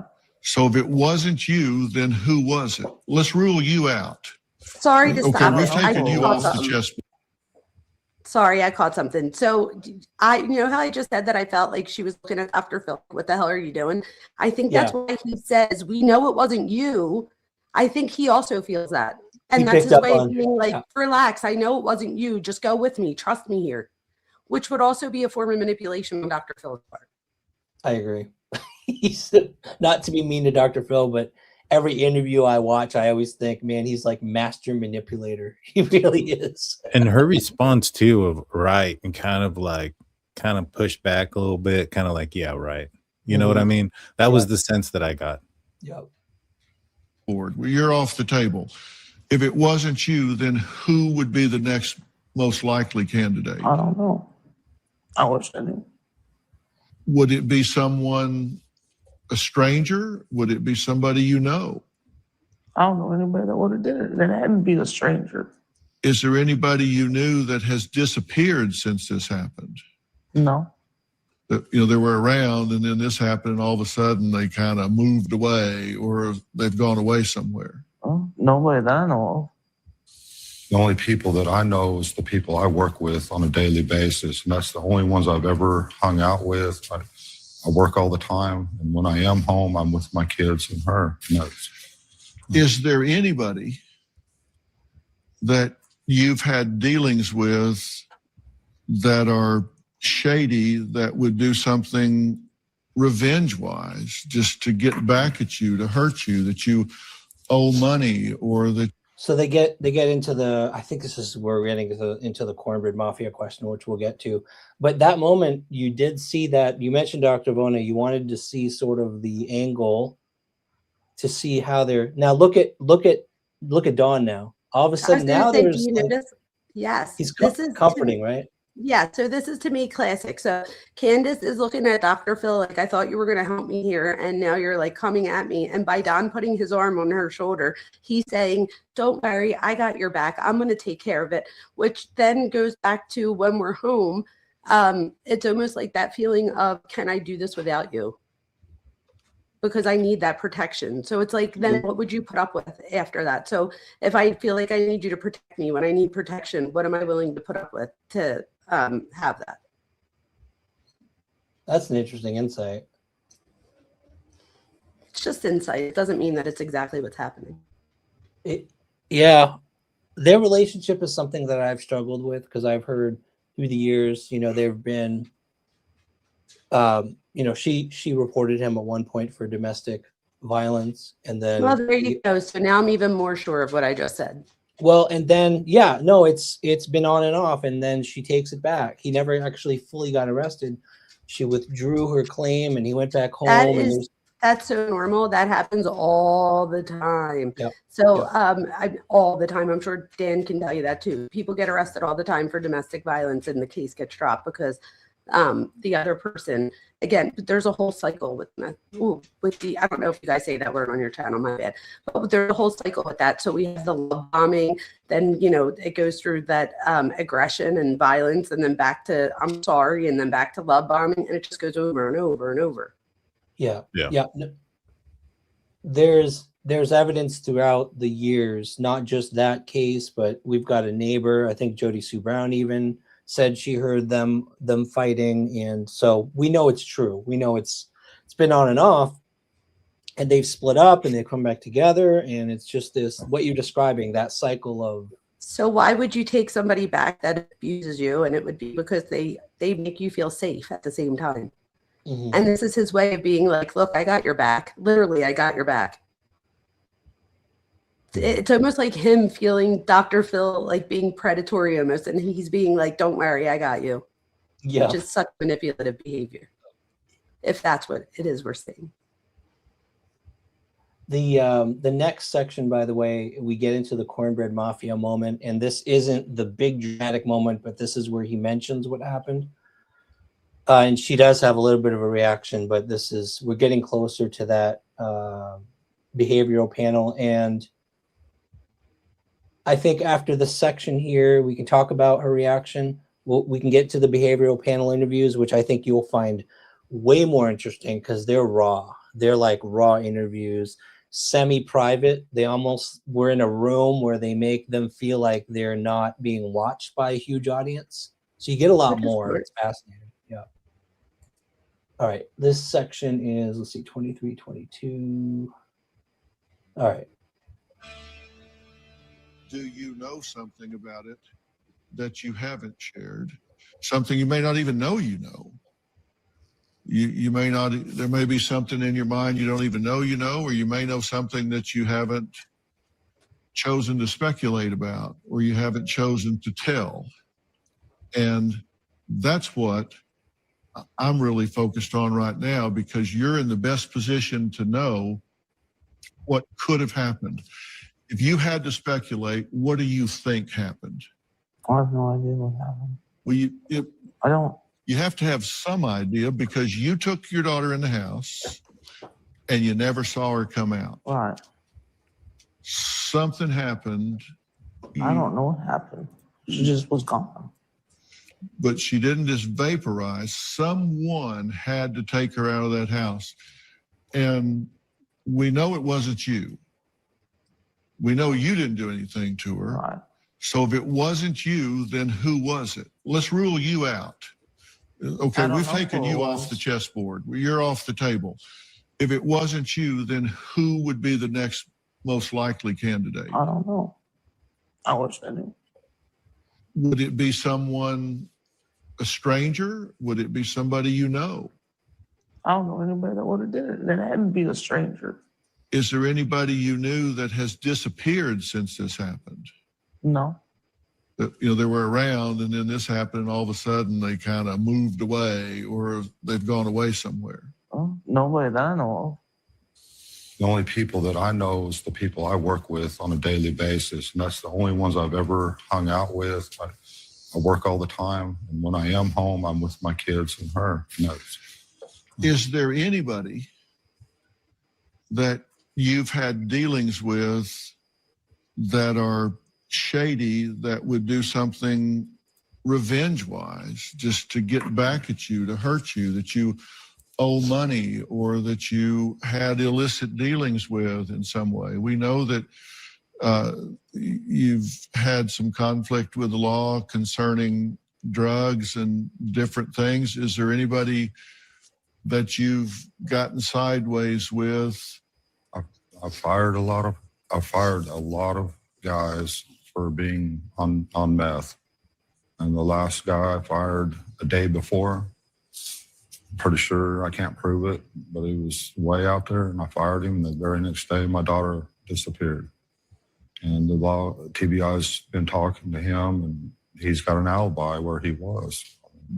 Is there anybody that he's been involved with that you think might be trying to get even with y'all by taking your daughter? Not that I'm aware of. So, is there anybody that might be trying to get even with you? She didn't say no. She said Not not that that I I'm know of. aware of. You're Or right. not that I'm know of. I also noticed that he is very. Do you guys remember in the BK case when the lawyer, when she was trying to like have the alternate suspects and they were like, absolutely not, you're not going to just ruin people's lives. So I feel like Don knows because he says that the guy had an alibi, which means that the guy was cleared already. So why even bring that guy? Like, why bring him on? Like, he just brought that poor guy that works for him and just like Yes. threw him out. Like, because now everybody that's sleuthing is going to be like, who is that guy? Who worked for you? Who was there? And that focuses on him, even though he knows that they've already cleared that guy. Yeah, and that was a whole several months of more drama. You're right. They went after that guy because they were thinking They did go after him. oh yeah, they know his name. I'm not gonna say his name, but oh yeah, absolutely. It was a whole thing. Oh yeah. Yeah. But do you get the sense from their descriptions here, the way they're responding to these questions, do you get the sense that they truly don't know a thing No. so far? We said earlier, I'm not accusing anyone of anything. I don't know if they did anything, but I feel like, in my opinion, that they at least know more, or at least she does know more, knows something, or is afraid maybe. I want to know more about her past, like about, I know she's lost like custody of kids before this. Like, you know, I want to know those things because all of that stuff, like I've heard, and little things I'm reading in chat too. Like I heard that she abused one of her kids. I don't know if that's true, like, and lost custody. So like my thing is that I'm also like, I'm like feeling this compassion right now, but at the same time, I do have to remember that she does have the ability to inflict pain. Or like I could never hit my kids. As far as Dawn blaming the coworker, you know, in the Idaho case, there was an interview with the Gonsalves family, and they were talking about the people that were cleared, and they mentioned, I think some folks got cleared too early, and a lot of people looked at them in a certain manner, looked at the people that they were talking about, but that didn't mean anything nefarious on the part of the No, Gonsalves remember at family. the end where she wanted to bring it into the court? She wanted to bring the 4 alternate suspects or whatever, but we all knew that there wasn't 4 alternate suspects. And me and you actually talked about it. Like, why would we even bring the names of these 4 alternate suspects out knowing that there isn't any? Right. And that was the lawyer. But like in this Yeah, that's what scenario, I mean. Don bringing up somebody who is Oh, I see. Yeah, who worked for him. I mean, I would be suspicious of that. If you know, if you fired somebody and then the next day your Great kid point. goes That missing, is a great point. That's a great point. you know, I would be suspicious of it. Now, does that mean anything? And I would assume there's also evidence of that. You know, that's the Even person. if you know that they cleared him, though. No. Well, if I'm Don, like, you know what I'm saying? But that's what just I like, mean. Like he then says, but he had an alibi, so like it wasn't him. So like, what was the point of even bringing him up? right, but I mean, in the Idaho case, there was people that were cleared, and the family were like, we thought they cleared them too fast. Oh, I see what you're saying. Yeah, This I is think why what we Don work was saying. together. I see what you're saying. Yeah, what Don was saying was that he originally, you know, because law enforcement, what's the first question they ask you? Is there anyone who could possibly have anything against you or anything, Right. you know? That probably would be the first name that would come to his mind. I just fired this guy. That makes sense. That makes total sense. Yeah. But at least he did say that he was cleared. So Yes, you're right. 100%. Yeah. Thank you guys for Yeah. saying that. You're so right. Absolutely. I agree with that. okay, let's we're almost done this section, and then we'll get to the behavioral. That would try to hurt you by taking your daughter. I can't think of anybody. Nobody in the drug culture, nobody owed money, nobody. Oh, In our area, there's people that, you know, you got these boys and then you got these boys that you know, they're very prideful about, you know, kind of like, I guess LA, you got the Bloods and the Crips. Well, these are hillbillies. I don't know.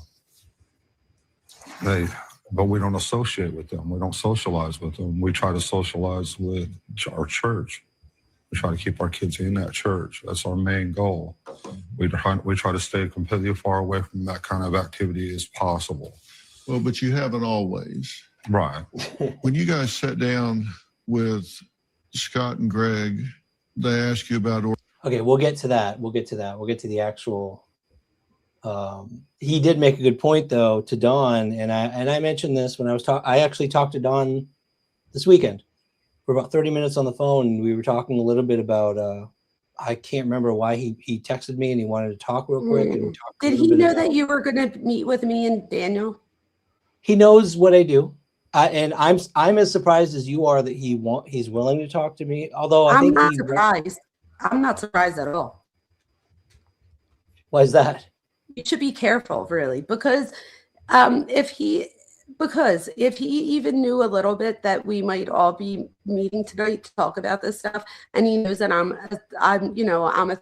a psychologist and Daniel's an ex-cop and stuff, like this might be his way of like making sure, because when you did open up in the show, and I'm just saying this is how things happen to us where we don't even realize that it's happening, but in the very beginning of the show, you did make a statement about how you wanted to make sure that nobody accuses him, da da da da da. I wonder if you would have said that same thing had he not had contacted you before the show. That's all I'm saying. And again, I don't think we do this stuff knowingly. It's all subconscious.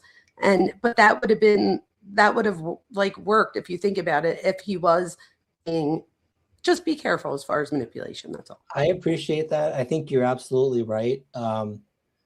I think you're right. And being careful is important. Although people who have followed us, even before we even had the opportunity to talk directly to them, we've always tried to take the approach of never taking a side. And it's kind of kicked us, because when we'll go to a place where we're exploring a theory of like the Exxon gas station that we know Candace went to, we will go to that location and we'll be like, okay, today we're exploring the theory that Candace came here to hide something. And they know that about us. Like Don knows I'm going to explore theories that they actually did it.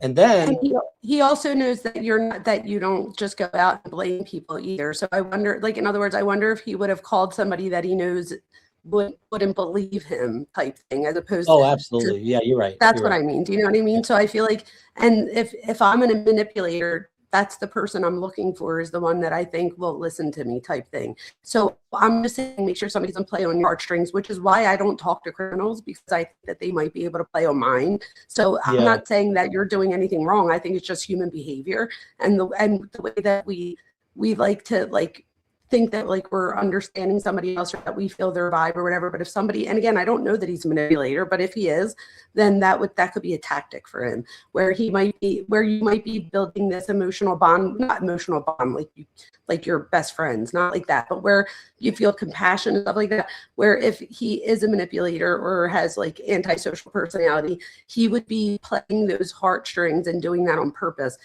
although not feeling any of those things. That makes a lot of sense to me. That really does, because you're right, if he's a manipulator, then he will 100% believe that he could manipulate. Like he would have that confidence that he could manipulate. 1,000%, which is probably why he's on Dr. Phil. Yeah, it's a good point. This next section, we're almost done with this one here, is I think it's the. Well, I'll get to it. I can't remember exactly what this section's about. Scott asked you about the Cornbread Mafia. Cornbread Mafia. You got very upset when he asked you about that. Why did that upset you so much? Because I don't even know what that is. I'm sorry? I've never even heard of it. I don't even know what it is. And why would it upset you so much? Because it sounds horrible. Just thinking her in her mind. Here he is once again stepping in to answer for Candace. Isn't it interesting? Because he sees Candace breaking down here, so he feels like Dr. Phil is getting, like he is being, like he's getting her to react here, and Don sees that. So what a better way to like stop that by jumping in and trying to explain what it is she's really trying to say. Right, explaining why she's getting upset rather than just letting it play out. Right. Mm-hmm. Feeling like she's being interrogated bothers her, because she loves her daughter with all her heart. She spent a lot of quality time with her every day. Thank God. She took a lot of pictures. Well, why don't you let her answer? Okay, yes, sir. Because that's not interrogating you. It's we're trying to help you find your daughter. I started this out by saying, I don't think you hurt your daughter. I'm standing up for you. I'm saying, I don't think you hurt your daughter, but I'm going to look under every rock. I'm going to go down every trail. I'm going to investigate everything. And if you want to find her, you would be right there beside me saying, right, Doc, let's turn this rock over. Let's ask this person. Let's consider this. It doesn't make sense to me that, I mean, you got up and left the interview when he asked you about that, and I didn't understand that. You want to find your daughter, obviously, and it puzzles me that you get so upset about that. I got a question real quick. And one theory. Yes. For Dr. Vona, when Dawn was challenged there by Dr. Phil, and he said, "Why don't you let her answer?" He's like, okay. And he looks down immediately, kind of surrenders. What does that tell you about his personality? What does that tell you about, does that scream as narcissism to you? Well, it is narcissistic, but the thing is, he's probably not used to people coming back at him. He's probably used to being the one that steers the room. Even if people don't believe him, people aren't always willing to, like, even if I didn't believe what he had to say there, I don't know that I would have had the gall that Dr. Phil did to be like, why don't you let her talk? I might have just redirected it and been like, Candace, what do you think? Where Dr. Phil was like, let her talk, type thing. So I don't think that he gets challenged like that regularly. Gotcha. So I think that was just him being like, what the heck? Like, he wasn't expecting that, I don't think. He wasn't, yeah. Yeah, no, I was just wondering because I mean, obviously I'm not a narcissist. Well, at least I don't think I am. Wait, what's the cornbread mafia, real quick? That's funny. So, and I actually, it's the Gambino family. I'm like, the cornbread mafia. What is this? It's a homegrown Southern, I guess, not quite mafia. It's like a weed ring kind of thing. And it was organized crime with marijuana and drugs, where they would sell, distribute, and transport within the South. It's a Southern. So could she be like reacting because, like, do you think this is something we should look further into? The cornbread mafia hadn't been a thing since the late 80s. I don't even know. I never even heard of it. You believe that she didn't even know what it was? My thoughts were, I want to watch the interview because I don't remember it, but my initial thought was that it was a different reaction and that she tried to cover up with crying. But I'd have to look at the interview again. I don't remember exactly, but I looked into it when I heard that because I was like, what the heck is the cornbread mafia? And it was in the 80s, late 80s, early 90s, was organized crime for distribution of marijuana. How did their name even get brought up in this, though? The behavioral panel brought it up out of the blue. I don't know where they came up with it. Yeah, I don't know where they came up with it. It's like they did a Google search for mafia in the South to see if they could come up with something, and I guess they came up with that one. I don't know, to get a rise. That's interesting. I don't know where they came up with it. It just came out right out of the interview. It's strange. And she did maybe she really doesn't know what it is. So when that came up in the phone conversation with Don this weekend, I asked him, I said, hey, I was watching the Dr. Phil interview with you guys getting ready for our next live, and what's up with the cornbread mafia? And he said they cut it out. He told me they cut out the section where when they first brought it up in the behavioral panel interview. Apparently he said he burst out laughing because it was like so irrelevant, and he claims they had no idea what it was. And said they cut it out. But. That's what I was going to say. I want to watch the interview again because it looked like she was going to laugh and then she tried to mask it with the crying. Mm-hmm. That's why I went like, because I wanted to watch it again. I didn't want to say that, but that is exactly what I thought it was that she was going to laugh, and instead of laughing and showing that emotion, she started crying, or maybe perhaps the crying came natural because she was about to burst out laughing. But that was the thought that I had thought. That's crazy. I wish I would have said it before you put it out there. Is guilty knowledge that You may know something you don't even know you know. You may be afraid of something that is so horrible you don't even want to think about it. And so you push it down and don't even want to think about it. But I want you to think about it. I want you to be willing to consider every possibility, because it's only when you think about the darkest possibilities that we can find answers. And the cornbread mafia, and there is trafficking involved in that part of the country, like every other I part. just skipped that section because they were talking about the cornbread mafia, and they described what our commenters are saying. It was an old mafia type group that we know about that was just into marijuana, and they didn't explain why they brought it up. They just said what it was. For the country. And so one of the theories is that someone abducted her in that regard. And I don't know that. I'm just saying you have to consider that. Somebody took her for some reason. That's been one of my theories, because there's been a lot of people coming up to our house and just taking whatever at night. They come up, they knew where we were one day, and they took all the tools out of my shed. And that's been one of my theories, is someone local that's been watching us. And then the other theory is a more professional type mafia or whatever. I don't know, but that's always been one of my theories. But I never heard about no cornbread mafia. So one commenter just brought up something good. So I wonder if they were randomly bringing up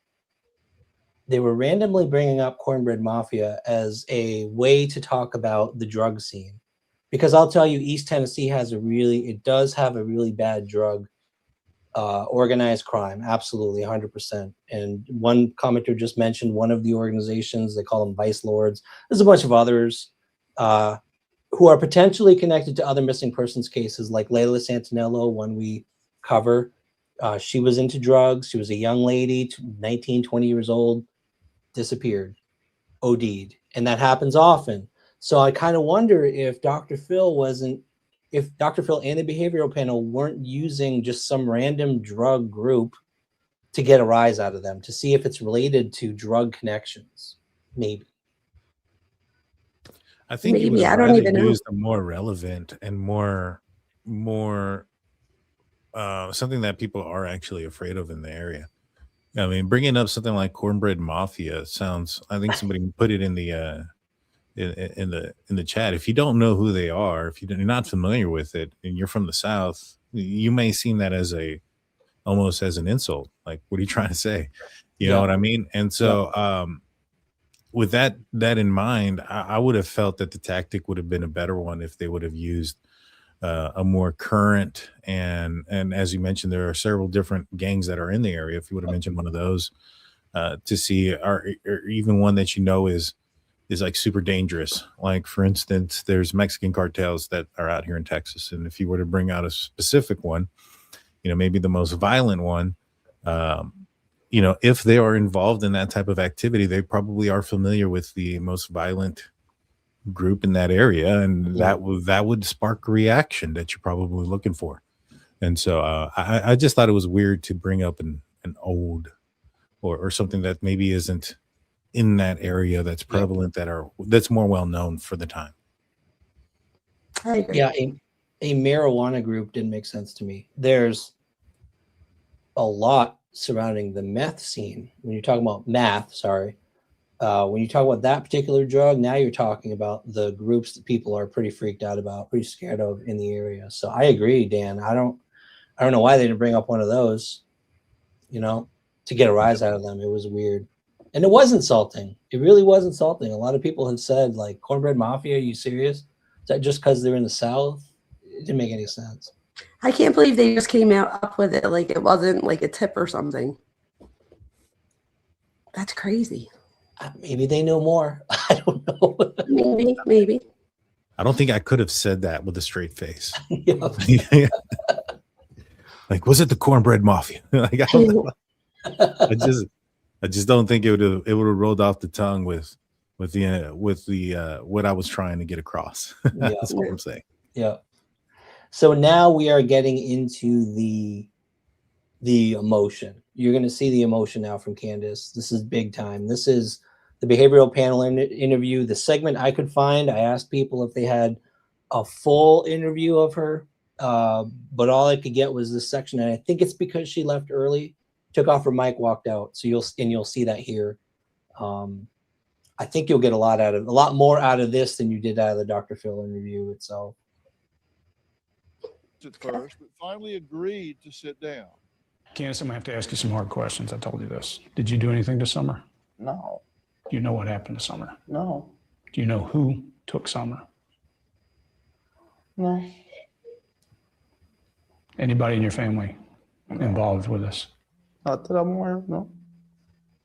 And you know, people are always going to point their fingers to people closest to somebody. It's just the nature of how it goes. What do you got to say to those people? I don't know what to say, but they're wrong. Why are they wrong? Because I had nothing to do with this.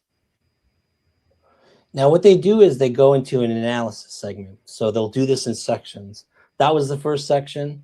And I can play it again if you want to see more of how her emotions building. But did you get anything out of that segment, Dr. Vona? Well, I'm wondering why, like, if she said that Don had to be there with her. Like, I wonder why is he sitting right next to her? Good point.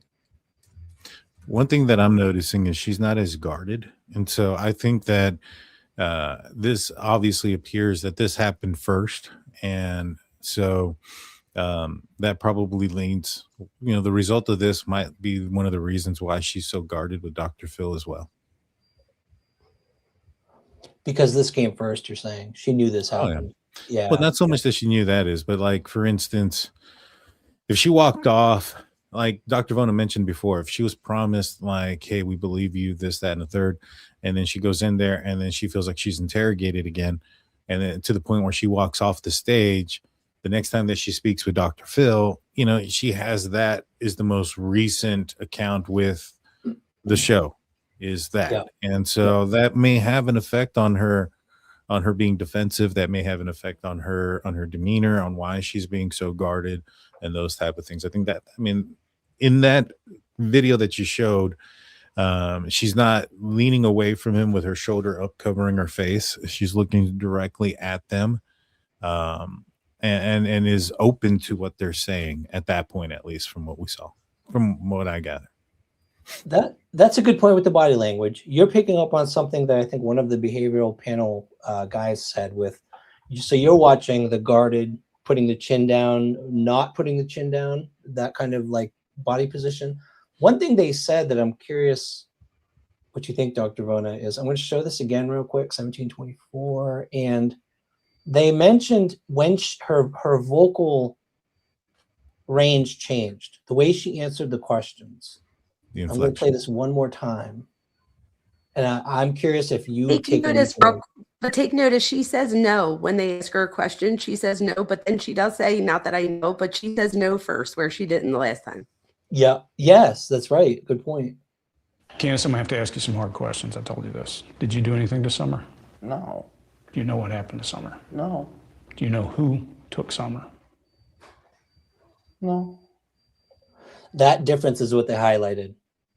Do you know who took Summer? Long pause, shook her head, and then a really soft no. It was no. Yeah, I noticed that difference too. And if you think about it, she might not know what happened to Summer after, you know what I mean? Like, so even if she doesn't know where she went or who has or whatever, she might not really know what happens to her after that. So that's a way of telling the truth, even if you're not telling the truth. Does that make sense? It's like parsing words, because then they say, do you know what happened? Or what was the question they asked at the end where she changed? Do you know who could have been involved? Yeah. And that's where she changes her tone of voice, because maybe she knows who, but maybe she doesn't know what happens after who takes them, which would mean that she's still telling the truth in that situation if she says, I don't know what happened to her. One thing I did notice is there's a subconscious movement there while she's talking. She's shaking her head no at the same time. Something to point out at, sometimes when folks are, maybe lying, they might say no, shake their head or yeah. And they'll shake their head no. And that subconscious answer is sometimes what you're looking for as far as the authentic answer and the truth. And I noticed that she's also shaking her head no at the same time as that she's answering that question. So you both feel like even the last answer was authentic. She was telling the truth. I don't think know. so. I don't know that that's what I'm saying. What I'm saying is that she could be telling the truth, like what's the word I'm looking for? Like very concretely. So like in a concrete way. So in other words, if I say, do you know what happened to somebody? But let's say you don't know what happened to them after. Let's say you do know who, but you don't know what happens after. Then if you say, no, I don't know what happened, you wouldn't be lying. So I don't know if we're, that's why I'm saying, could it be that that's different because she really doesn't know what happened? I don't know that answer though, because I don't think I know enough to know that. But I'm just saying it, like Daniel said, it did look like she was being coherent with like what she was saying. Yeah. So Daniel, if I ask somebody if I look good in that outfit and they're like, yes, I should get changed. Probably. No, Probably. Not saying that it's always, No, I spot know what on you or mean. I'm anything just- like that. Most people don't do that, but every now and then if you get like one of these subconscious nods, that can be an indication of one way or the other, because they're thinking about what they're saying and maybe not always what their body is doing, for instance. And so food for thought there. Doesn't mean that she's telling the truth, doesn't mean she's lying. I would say this, that if it went like, if she said yeah or no but was shaking her head a little bit or nodding, I would say that it sounds like she's lying, but I don't see that indication there. Do you think that it can indicate that she has suspicions, but she doesn't know? So she's telling the truth, but she has suspicions. If you had suspicions, why wouldn't you say who it was? Like if you had no reason to feel like you would get in trouble too.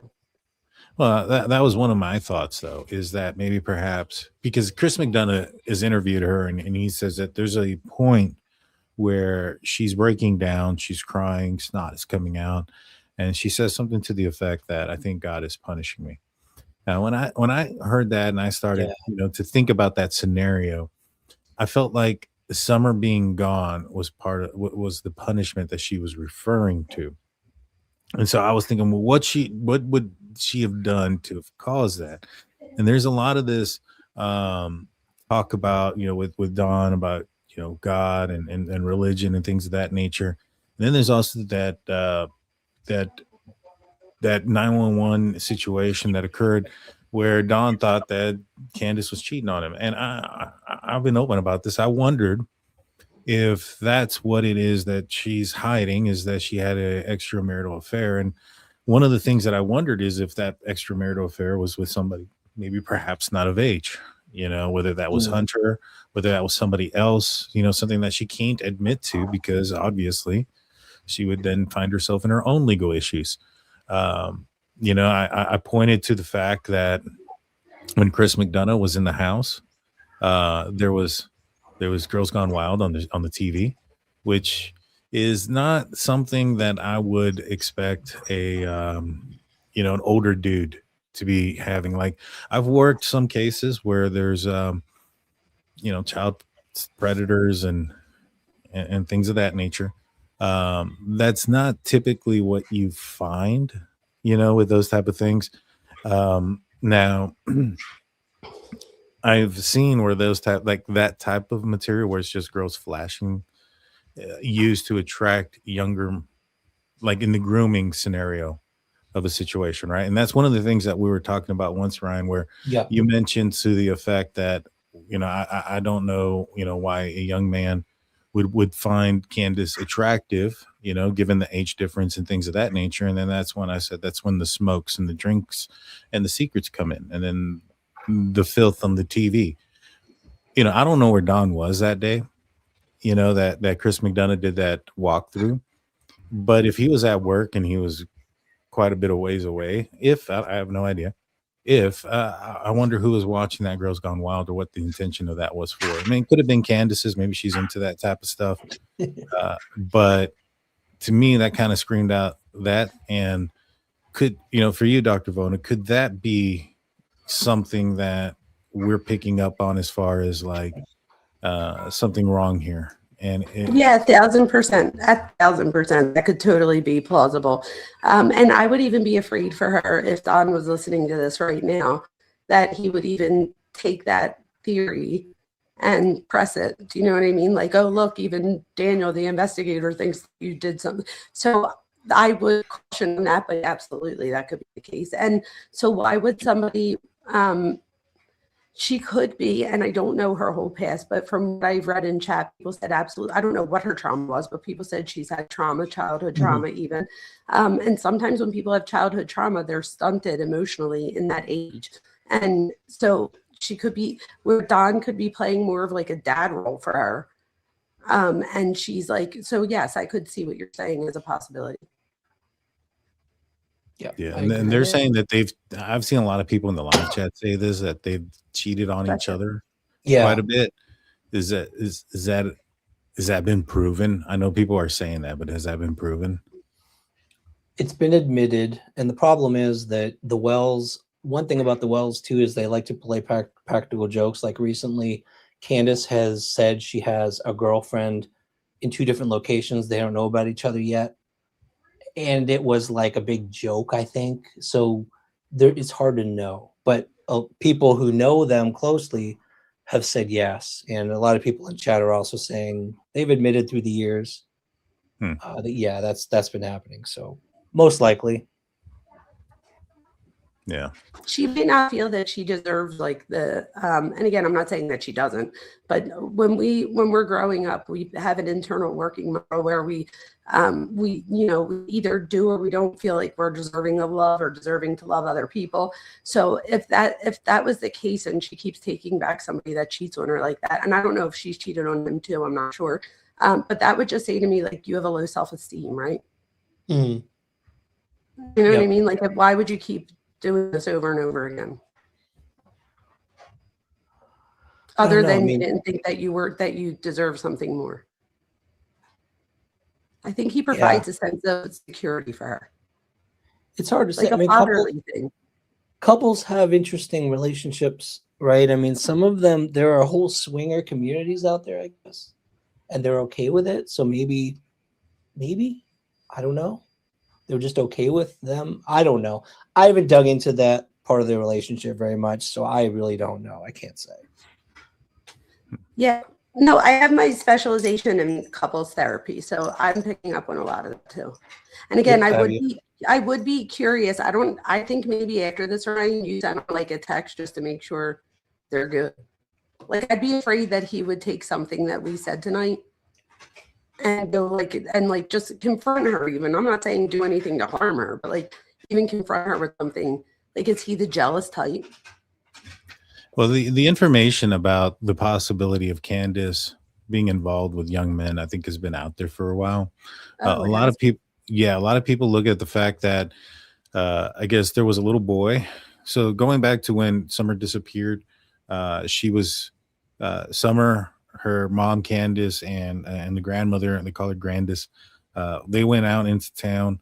They had to go do some stuff and medical stuff with the grandma, and they went to go get I guess a prescription. They end up going to a friend's house, a young man, 15 years old, named Hunter. They end up picking him up, and he travels along, and apparently she purchases like alcohol and smokes for him at certain points. I don't know if it's that day or not, but it sounds like that's kind of their relationship. She says that she sees him as a son, and those type of things, that she has a husband and kids. I think that's what she said in her interview. But yeah, there was a young man that was out there, 15 years old, and I think a lot of people have alluded to there being something there, and other people have come forward saying that certain things about Candace. So it's not like completely new to Dawn, I think. No, he knows. I mean, and you're right, Dr. Vona. So what we do know, I know for a fact, because we interviewed someone who stayed up there for at least a year off and on while her family member was living up there in a trailer. And she confirmed to us that Candace, one thing Candace did do, I'm not going to say she does do anymore, but at least at the time, is there were a lot of minors hanging out on the property, teenagers, a lot of teenage boys, some teenage girls. and she would 100% from this witness statement, she would give them alcohol. She would give them a lot of alcohol, some of them too much alcohol. So, and I think what Dan and I had talked about in a past live too is and I'm not accusing Candace of this, but that's a sign when someone is grooming teenagers, they'll use alcohol a lot of times. So I think that's something we talked about. Yeah. But it could go back.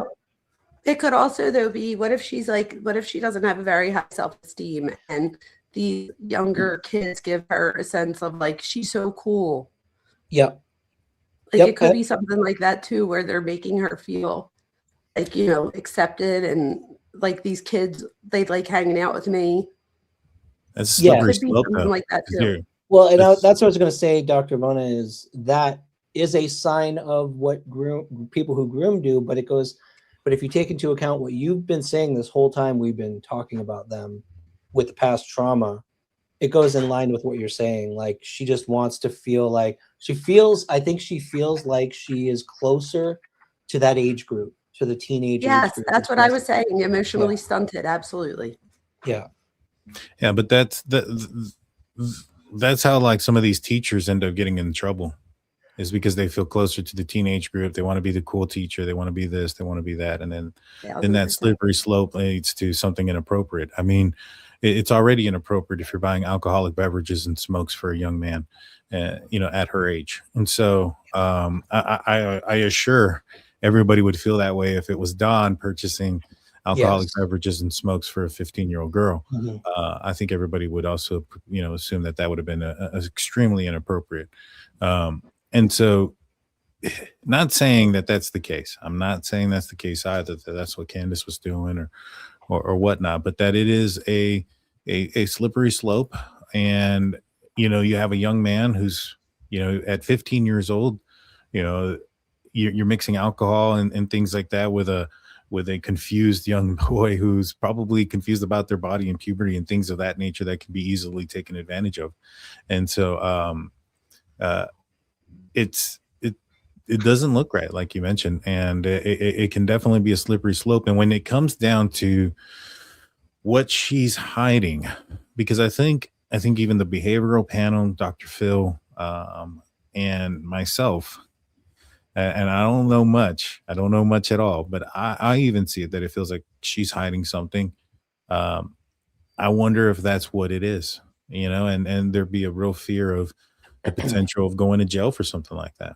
Well, according to Hunter, after she had taken the polygraph, she had been interrogated, he had been interrogated. According to Hunter, he did go visit her afterwards. And one of the first things she asked him about was, did you tell them about the alcohol? Which to me was like, that blew my mind, because your daughter's missing. There's so many other factors, so many other things you need to be concerned about at that moment. And for her to be so concerned that the TBI knows she gave him alcohol, I don't get. I don't understand why that's a primary concern. Because she knew that was wrong, and she knew that if they knew about that they would wonder what else do they need to know about her. Yeah, but that also opens up to the fact that there might be something more serious there. Well, that's what I mean. So like, it might open it up to like, we need to ask her more questions about this, and this. So, but you're right? You think that she wouldn't have cared about that at the moment, that she would have cared about? Yes, I agree with that. Yeah. I mean, that's so minor in my opinion. But now that you guys are saying that, that's a good point. It opens the door. Like, if you would do that, what else would you be willing to do, kind of thing, with minors? Good point. Yeah. And like I said, I don't think anybody here is blaming her for doing anything with minors. There's not an accusation. It's just there's behavior that are consistent with something that could turn into something bad. It's a slippery slope. That's all I'm saying. All right, this is the thing though. I don't think it's a slippery slope in the sense that I think it's wrong all the time to hang out with youngsters or, give them anything that would make them.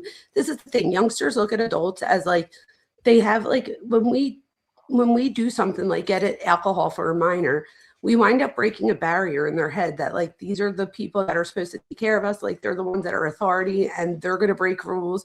So, and it winds up warping your thought process, which is why it then makes people more susceptible to things like, promiscuity, rugs, alcohol, stuff like that.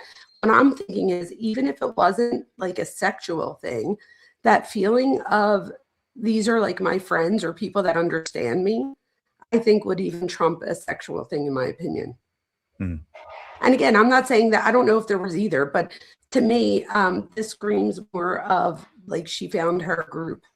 Does that make sense? Like these are my friends, these are my people. It could be something more than that too. I don't know. But I'm saying it could be something where it's not even sexual. It's just a matter of like, I can get you alcohol, like, and that makes you want to come around and talk to me. And now, like, I have friends too, and God only knows, in marriage therapy, that would say to me, what does Don do? Is he ever not around the house that much, that like he's away a lot, that she's bored and she's seeking attention elsewhere? Yeah. And would Don not allow her to hang out with people that are their age because he might accuse her of cheating? So it could just be that this happened to be a sweet spot where she was able to hang out and be like, Don, they're kids. Like, I would never do anything. Like, so like, in other words, it gave him that, like, where he wasn't that worried about it either. So it made her feel like she could do that. I don't know. I think you're on the right track, because that same interview we had where she admitted that Candace gave a lot of alcohol to the minors, I asked her the question, and her friend was there, and she kept asking her too, was there any inappropriate behavior? Was there anything that looked like it was too far, hugging or affection? And this girl we interviewed, she's like, no. It was just inappropriate giving minors.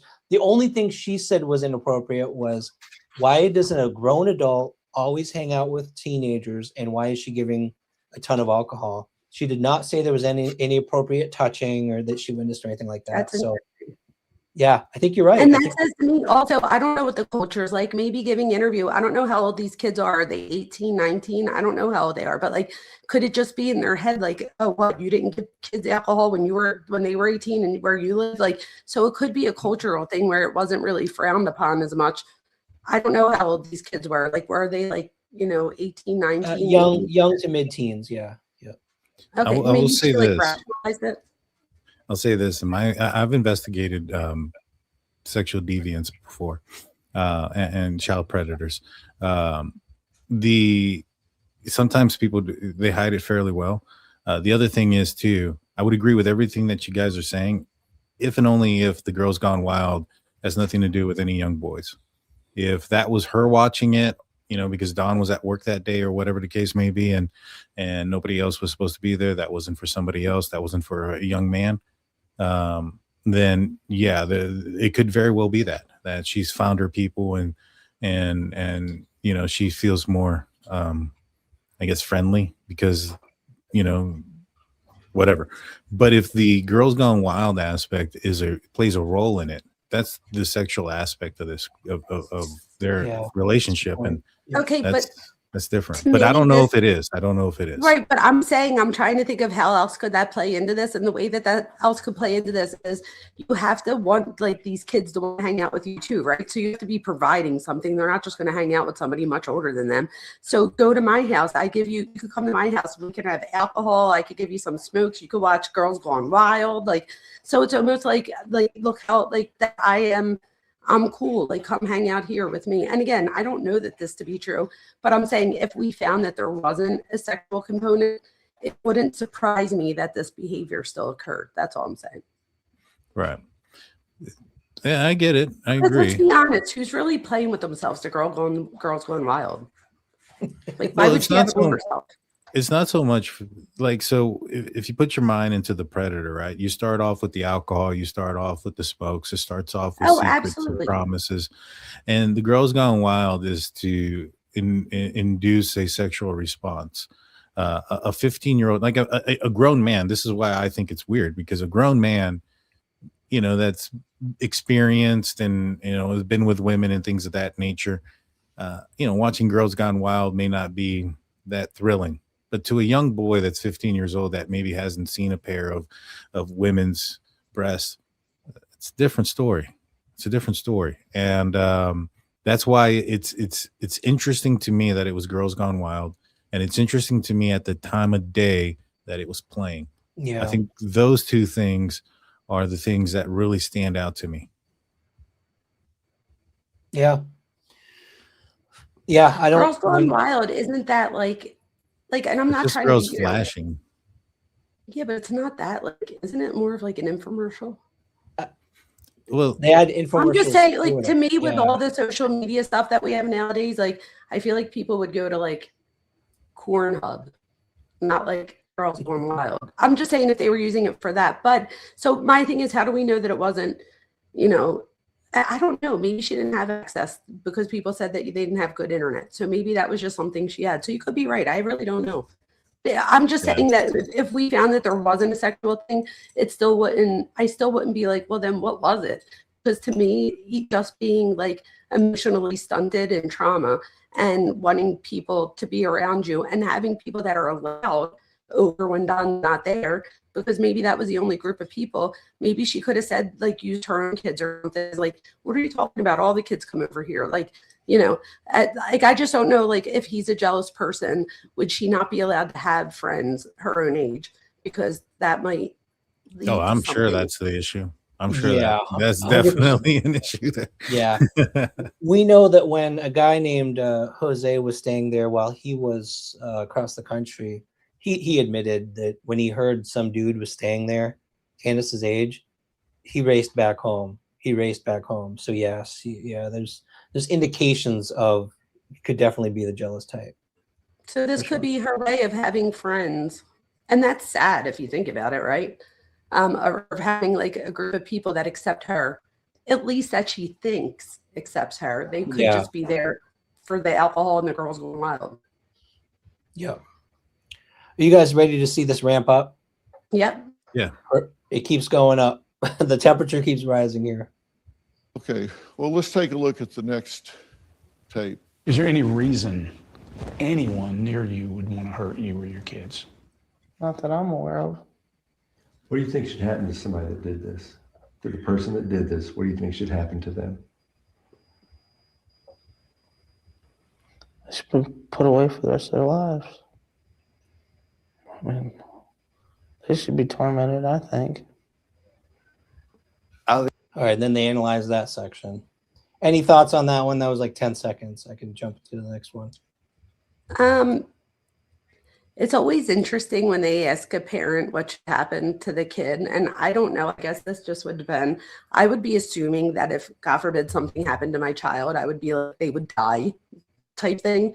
Like, I don't know. But she does then go in to say that they should be tormented. So that, Yeah. you know, so I don't know. I did notice that she didn't say no again. They asked her, do you know of anybody that would want to hurt you? And she didn't say no. She said, not to my knowledge. So there's some times that she says no, and other times that she doesn't say no. She just says, not to my knowledge. Yeah, true. Yep.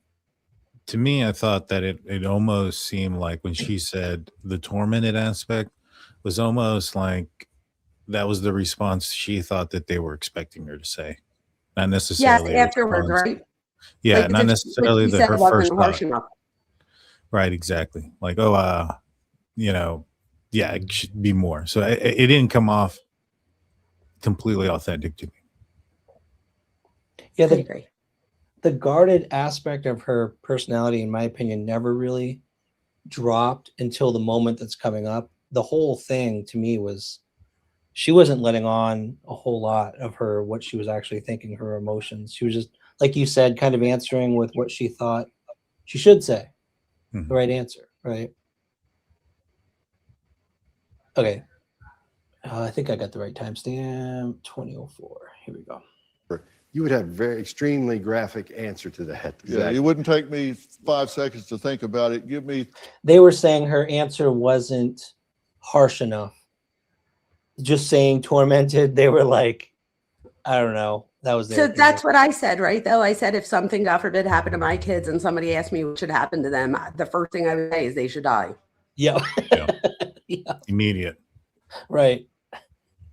10 seconds in a room alone with them, and we'll be through. If someone stole your dog, Yeah, same answer. that's the answer. Same answer. But here, what you get is very different. Here, what you get is, you said, what do you think should happen to them? Sure, and shouldn't be saying this. That's Parents, he's talked about looking at mafia. watch this. Since the night of June 5th, Summer's parents All right, let's see this one. The guys who run organized crime around you worried about them at all? Well, they question him and he has an alibi, you know, but, you know. What about those fellows that live around there in the cornbread mafia? She's already upset. They're getting into the drug conversation again. You know what I mean? And she's already like really upset. Yeah, she does look upset. She's definitely crying here. You could tell by like the how it goes down like that. When people fake cry, they usually forget to do that part. Yeah. I will say there could be editing because you notice when they come to this clip, she's already upset. Yeah. I wonder what they So said. what were they talking about prior to this? Yeah. Right. Now I will tell you there's a backstory to this where there were claims that she had gotten a phone call and there was a sighting of Summer in Florida during this interview. And she had allegedly gotten some information that there was a sighting, and then she found out that it wasn't Summer. So a lot of people were saying, well, that's why she was so upset. Now, Chris on the behavioral panel, who's sitting across from her right now, he said he was there when she got the message from the law enforcement that it wasn't Summer, and he said she had no reaction. So we don't know if this is due to that or not. I'm just giving you the background here because that did happen during this interview. Interesting. Cornbread mafia. That's what we call them where we live. I don't know if this. I have no idea. I've heard about some hillbilly mafia type stuff and everything, you know, and all these different boys. We've tried to steer clear from all these. This is wires up there. I've tried to steer clear from all these people just as much as possible. And I think they've kind of seen us as targets because they have come up and stole our stuff. They come up in my shed and stole all of my mechanic tools at one time. You know, when they knew we were gone. They knew me and her were together. Just hang on. Have you guys put any kind of security, anything on your place? No, we don't have any kind of security. Okay, now this is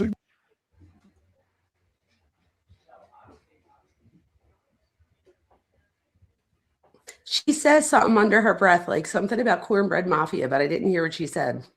That looks like she's starting to have anxiety. Like it's to me, the minute she said, "Can you take this off of me?"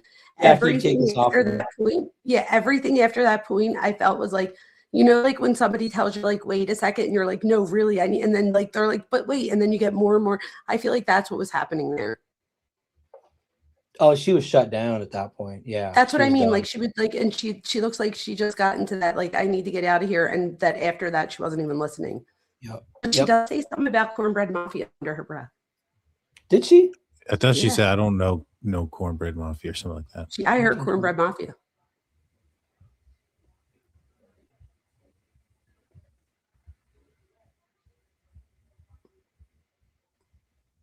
As an alibi, you know, but, you know. What about those fellows that live around there in the cornbread mafia? Cornbread mafia. That's what we call them where we live. I don't know if this. I have no idea. I've heard about some hillbilly mafia type stuff and everything, you know, and all these different boys. We've tried to steer clear from all these. This is wires up there.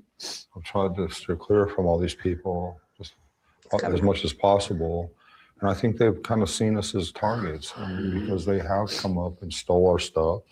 They come up in my shed and stole all of my mechanic tools at one time. Right there. You know, when they knew we were gone. Did she say that? I didn't hear cornbread mafia. I heard her say, take this off me. Take this wire off me. Yeah. Is that what she said? Yeah. That's why I said, what did she say there? I heard her say something. Mm-hmm. That moment, I didn't catch that before. She was upset here, but the moment she got really upset, it was when he mentioned it.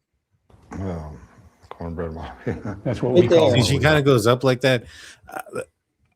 I was like, when I first saw it, I was like, she's like, what the like that would have been my reaction to, like, what the F is the cornbread mafia? And that's kind of the reaction that I saw. Okay. That's how you took it? Mm-hmm. She's like, I've had enough of this, right? Yeah. Enough of this cornbread mafia crap. She also probably knows that they're the behavior bureau. So she probably already feels extreme, like Like they're looking at everything she's doing and saying, I feel like the minute she says to take this off, everything after that, I feel like has to do with taking it off. Like as if she's getting more and more like she can't breathe, like where she's like, no, really, like take this off. Like I feel like everything after that was her trying to get that off. And is that when she gets up and leaves? Yeah, this is the section right A here. little bit. Well, that would Live make in the sense. country, you don't expect that kind of stuff. Calm down for a minute. No, I want to go outside. These are tough questions. No, I'm being interrogated again, and I don't want to do this anymore. There you Yes, go. I am. We'll stop. I want you to feel comfortable. No, I want out, and I want to go home. Calm down. I don't want All right.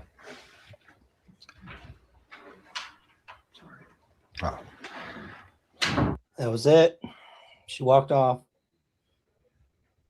So this goes right back to the very beginning where I said that she probably was promised that we're going to, you know, give you compassion and hope, and instead got where she felt interrogated. Yeah, at that point, she was like, I'm done. That's exactly what she said. I don't want to be interrogated again. I couldn't believe she said that. Yep. It's interesting, you know. Like I mentioned, and I think the behavioral panel also mentions it. They feel like she's hiding something. Is that something? You know, her being completely involved with her kids' disappearance. I don't know. The behavioral panel. Now, it's one thing what they said to her and in front of her, as far as we think you didn't do this. We did. Did they ever say anything after the fact outside of the presence of Candace and Dawn as far as what they thought? Oh, yes, quite a bit. And they analyzed that last section, especially. I can Yeah, play what that did up they say? here. Yeah, I'd like to know what they thought, because I don't. Some of this I didn't see. You were right about it being in pieces out there. I've only seen part of this interview. Yeah, I hadn't seen it all, so I don't know what their opinions are without Candace and Dawn there. I think that would be telling as far as, were they saying the truth when they were saying what they were saying in front of them, or were they That's a good using the point. tactic? Yeah, good point. They also spend a lot more time with them. You know what I mean? This is edited down to an hour show for everybody else, which isn't even an hour. It's like 40 minutes. So it seems like they spend hours with them. So I'm interested into what they thought, because they actually got to spend time with them. They did spend hours with them. You're right. Yeah, we saw tiny little clips.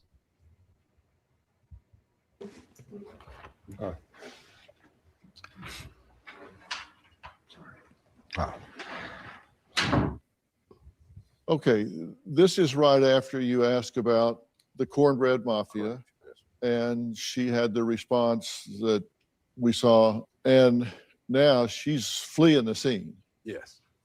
So she starts even before she flees the scene by doing something that we refer to as the trancer in our true crime workshop, and that's making yourself unavailable. Whether it's doing this or emotional or something you escape, she's already escaped. It's just a matter of getting out of that wire. That's what I said. Cases contrast their Yeah, I body was going to language. say that's exactly what you said, Dr. Vona. She was done. She wanted out, right? Don looks oblivious to all of this. He's trusting us and paying attention to us. She's not. It's an interesting. Yeah, and at this point, she's down in her chin. You ask them a question and they feel they're being threatened, you'll see that chin drop. It protects the neck. It's something that happens from your limbic system. It's a psychological thing that happens. And see, that's the opposite of what you said, Dan, earlier. Notice you said her chin was up, her shoulders were up. No, what I said was that her chin face was down. protected by her shoulders. Protected. Okay. Yeah, she had her shoulder up like this and turned away, Oh, protecting okay. her face.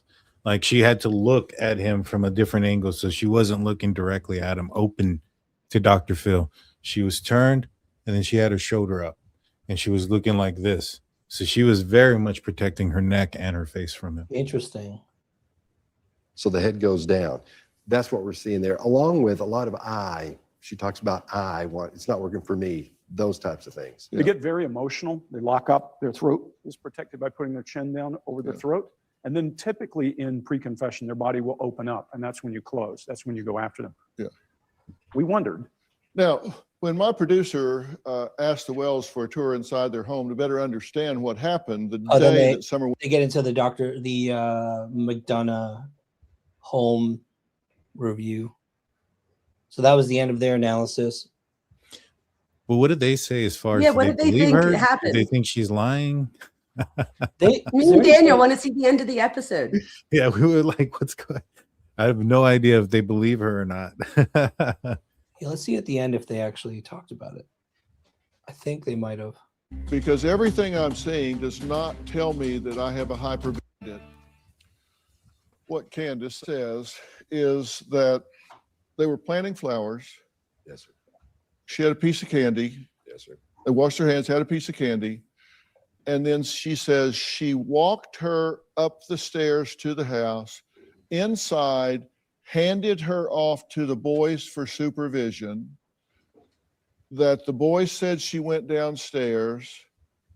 Candace went back outside to help her mother with her brace and came back in, and all of that happened within 2 to 3 minutes. What she says. I'm saying what she says. Yes. Yep. 2 to 3 minutes. She called for Summer, no answer. And she immediately called on the phone and said, Summer's missing. I think she will tell you that she didn't. We got something different the other day. We heard that after she checked the house, she crawled around under beds. She did this, she did that. She put the boys out to look in the yard, and then she called on, is what we heard. Okay. So, but she went on alert in 3 to 5 minutes. Correct.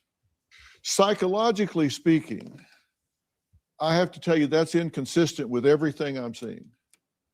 Because everything I'm seeing does not tell me that I have a hypervigilant mom on my hands here. Agreed. I have a hard time believing that she would walk her up the stairs and hand her off lovingly to 3 babysitting brothers, go back and help her mother, and be back inside in 2 to 3 minutes calling for her daughter. So is he drawing the conclusion that she's a negligent mother right there? Well, yeah, he shows the picture of the inside of the house. I'm assuming that's inside of her house. So I would assume that he's painting that picture. But what he's saying here is that she doesn't seem like the type of helicopter mom that makes sure that she gets from one place to the other. I think the other thing he's alluding to here is that in 3 to 5 minutes, because any kid could go play, and like, would you really know in 3 to 5 minutes? Like if I didn't see my dog for 3 to 5 minutes, I might start like getting nervous, like, all right, where are they? Calling them, but I don't know that I'd panic yet. So I think that's what he was saying. I like to see more about what he's saying. Yeah, me too. Hit play.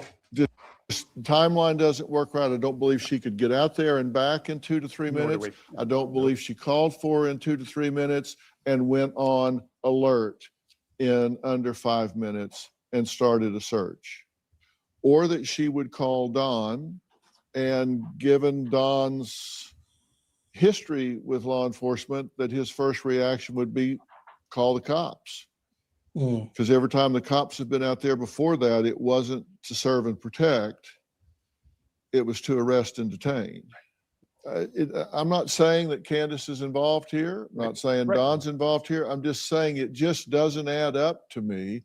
And when things don't add up, I need more information. Yep. Right. Coming up, Candace and Don are here. They're going to give their first. I think Real Rock and Robin just brought up a good point. She didn't call in 5 minutes. She called in 3.5 hours. So why is she saying 5 minutes? Yeah. It took until 6:30 for anyone to call anyone. There was a lot that happened between 3:15 when they got home and 6:30 when law enforcement was actually called. So it wasn't.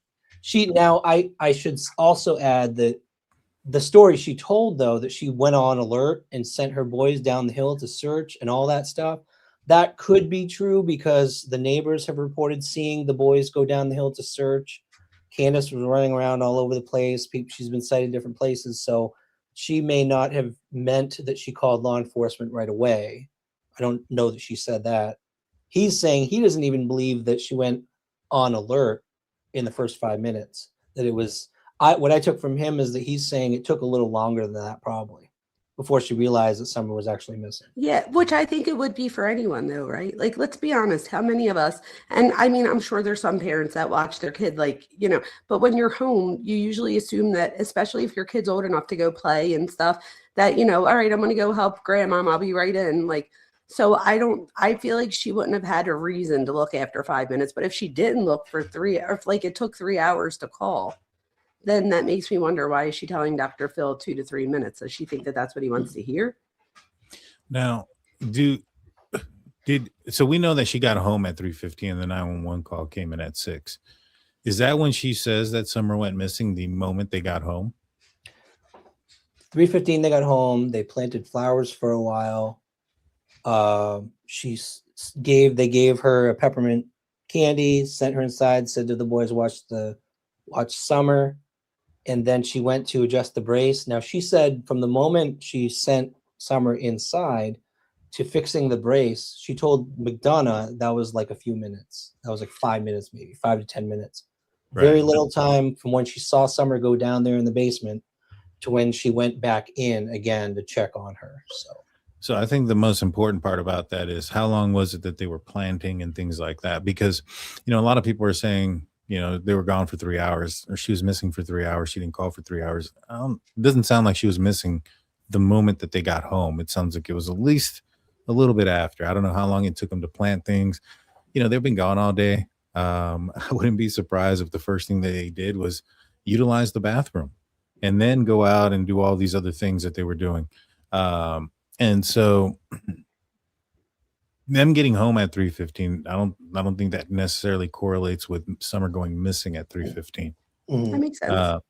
Now, if what Dr. Phil is also alluding to, that maybe she didn't go into high alert after 3-5 minutes, if this was like 4:30 and in reality it was 30 to 40 minutes, so it's 5 o'clock by the time that she actually notices that Summer's missing. I mean, it's still an hour. That's still quite a bit of time. You could, I agree, Dan. You could give them, just being conservative and giving benefit of the doubt, maybe an hour to do all the planting and all the stuff. So maybe 4:15, 4:30, but you still got like 2 hours before anybody was called. Yeah, that's still a long time. Still a long time. And people made a point. Go ahead. Oh, I'm sorry. I think Lulu Bell makes a great point. If she thought a stranger took them, then why did she send her boys out alone to look for Summer? Like, would you send your other kids to go look for your kid if you thought someone took them? I don't know if or do she you think thought that that she just thought they were lost? I got you. Yeah, I don't know if she thought that somebody took them right away. And as far as it was 4 little cactuses, it could have taken as quick as 4 minutes or a few minutes to do so. Yeah, that's if you're trying to do it at record speed. But if you're there and you're talking and you're having a conversation with somebody and doing other things, then a simple task can take some time.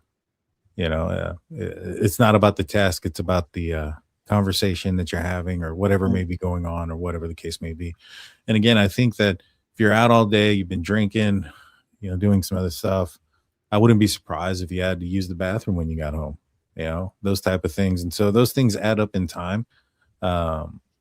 But I still think there's quite a bit of time there though.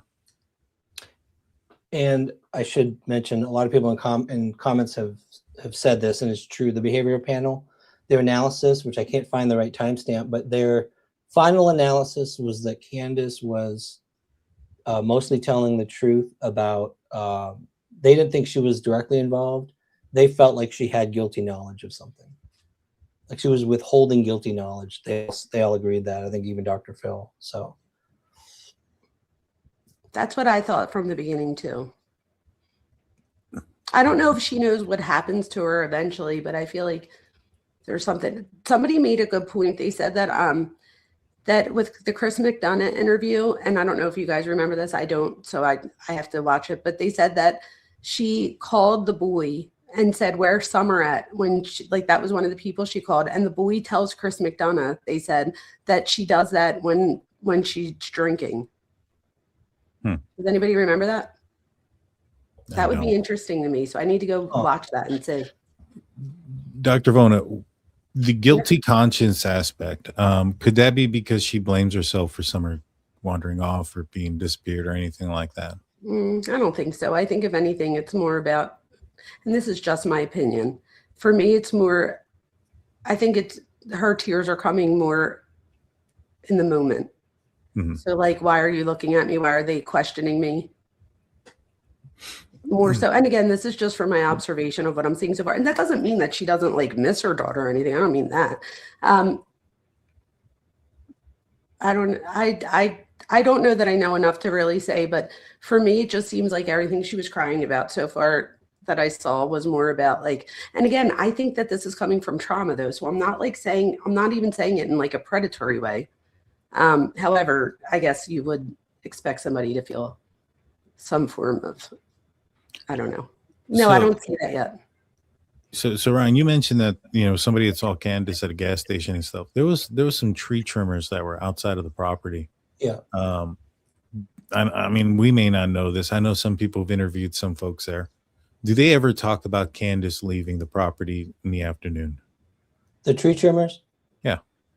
Didn't see it in that interview. They never mentioned Candace.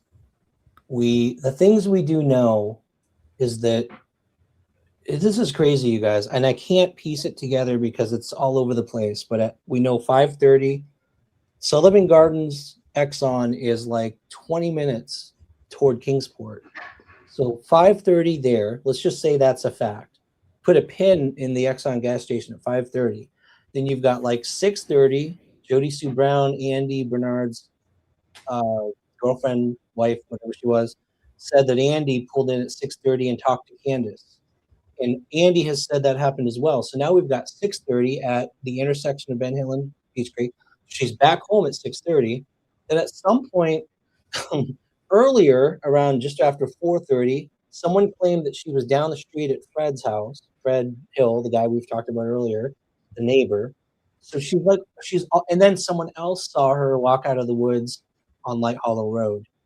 That's not as confirmed. That's from a neighbor. I don't know how true it is. So we've got her cited like all over the place. I don't know if she was just between 4, if that's when Summer went missing and she's freaking out. If she's running all the heck around everywhere looking for Summer, but it just doesn't, I can't make it make sense. All of these sightings and all of these time stamps where she was seen, I can't make it make sense. I wish law enforcement would come out with some of that information because they would know. I would feel, I think they would have an idea, especially if she was moving around. It wouldn't be hard to determine if she's telling the truth, especially if she had like her phone on her and things like that, because, if she was moving around in those manners, you would be able to see that on the phone. And if she left without it, her phone would be mobile. It would be stationary for multiple hours without moving. And then you got a report of these sightings during that specific time. Then you have yourself some circumstantial evidence that she was out there at the gas station without her phone. And I know that Fred Hill talks about some cameras that are in the area. He goes out there and he points at them. I know you mentioned that there's a way of getting out of there, but if they saw her in her vehicle, wouldn't she have to pass by in front of those cameras to get out? I agree, Dan. I think law enforcement has a lot more than we do on her movements during those 3 hours. Now, one of the other things that I've been wondering about, and I'm glad that we were talking tonight, is how long has the tree trimmers been out there? How long have they been out there during that time period? Yeah. How long had they were they there days before? Had they been there for a few days? Was that the first day they were there? That's a really good question. I don't know. Maybe some folks in chat who have been following this case a long time would know. I know that they had been out there at least several days before, but I don't know how long they had been there before that. So. The Wells had dogs, right? Yes, lots. Okay. How did the dogs react to the tree trimmers that were next door? Yeah, or next good question. And did that cause them to run away? Did that cause fear? Did that cause maybe perhaps the ability of somebody else being in the area to be masked? I think there's those possibilities, but if they had been there a few days making the noise that they had been making, I don't see it being an improbability that maybe the dogs got accustomed to them as well. But yeah, where does Dawn say the dogs were? Not there. They were not there on that day. Never said where. Everyone kind of jokes that they were on vacation or what, but they weren't there. Wait, and it could be Dan. Well, actually, what Dan was saying earlier made me think: did they intentionally try to put the dogs somewhere away because they were barking all the time because of the tree trimmers? That's what I'm wondering. Yeah. That's what I'm wondering is if they did something with the dogs because of the tree trimmers, and this is why, some people are, why the dogs aren't Yeah. barking, why the dogs aren't making noise, why they aren't alerting anybody. But I also think that the trail that the dogs walked, when you look at Don walking down that trail, it doesn't appear he's following a path that was put there. Like there's not a visible path there that looks like an animal had been going back and forth. I think the point that he mentioned was that, or what he probably meant was that was the trail, the scent trail, not necessarily a dog trail where his dogs walked back and forth. And it led down to the street. Kind of thinking about all those things. I know there's some folks thinking about the dogs. I'm wondering about the tree trimmers being out there for so long. Chillbilly is a local, Uh-huh. and he knows I trust his comment here that they had been out there all summer. So yeah, it had been a while. Okay. Where would you put that many dogs? That's just so sus to me that they have that many dogs and they just You can't put them in your vehicles. I mean, they've got only so many vehicles. I have no idea. In the shed, who knows? I do have a quick question though. So you saw Dawn in this interview. We've talked a lot about Candace, and I'm going to withhold my opinion on what this interview kind of made me think about Dawn. I want to get both of your thoughts first on, does Dawn have guilty conscience? Does he know anything based on these interviews? What do you think, Dan? I could tell you what I think. I don't care who you want to go first. I don't think so. But when it comes to Don, I feel like he would be the easiest one to file a case against if he had something to do with this, like physically had something to do with it. I mean, shoot, even if he orchestrated it, I don't think he's smart enough to hide that orchestration. But he was about an hour plus away, and he had his phone with him. He called 911. He had checked the internet and all this other stuff throughout the day. And so there should be a location of where he was at throughout that entire day.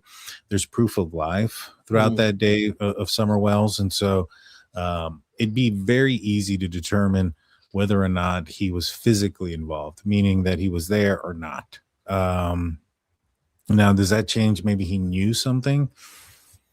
I don't know. I mean, he seems so like less guarded than Candace. Like he was so easy to, like when Phil said, "Yeah, I believe you," he like ate it up. And I think that when Candace was breaking down in the interview, and he was like, "No, it's okay, it's because he was still under the impression of what it is that they told him before, that, oh, we're on your side. And so he believed it throughout the entire time frame. I don't know. I don't know if he's holding anything back or not, but I will say that I would expect law enforcement to be able to pull up the evidence needed to arrest him if he had something nefarious to do with the case. But by now, right? I mean, long before now, don't you think? Yeah, like within weeks. Yeah. Weeks. Dr. Vona, before you give your answer too, I should give you, so a lot of the reasons people have been saying Don is the devil and he did it 100% is because he doesn't exactly have the greatest past. Okay, he has admitted, and there's been, when he was 17 years old, there was an issue with his stepsister.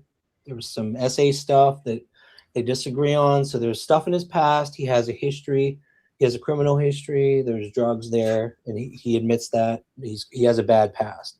And people have absolutely taken that and said he's a predator. Like you can see the comments. People are saying, did he try to sell his kid? I saw that in the comments. See that? There's a lot of stories. There's a lot of stories like that. But is it true? I've heard that story. I don't know that one. I thought that his doesn't he have a daughter or something that like says, she speaks out about him, about how he's no good. A sister. His sisters all the time. Yes, they're very anti-Dawn. You've got a history on both sides. You've got Candace, who had kids she's lost in her past too. So both of these people, they have a rough history. Does that mean that they are guilty of this particular crime? Like, I don't. No, it doesn't mean that, but I don't know why. I still feel like at least I feel like there's something there that we're not hearing yet. Like I feel like there's still something that's not being said. This is the thing though, you guys. So if Don did know, I don't know that we would know it. So I know that he looks like he doesn't know anything and Candace does type thing. But if you have antisocial personality, you could do that easily. And that's why a lot of people, like if you think about it, serial killers that got away with it for 30 years, like they would kill and then go home and eat dinner with their family, like nothing happened. So like you would have a lack of anxiety. So I would expect that. This is my thing. You pulled up the comment. Someone said something about Don, about being ill-advised to, so like underestimate him or whatever. I could see why somebody would say that. And I just feel like there's just a lot of bad things that have been said about him in the past. And even I heard one thing that he said where he was like, they asked like, what do you think happened to her? And he's like, oh, they definitely like did something bad to her. Like he went right to like sex and like torture type thing.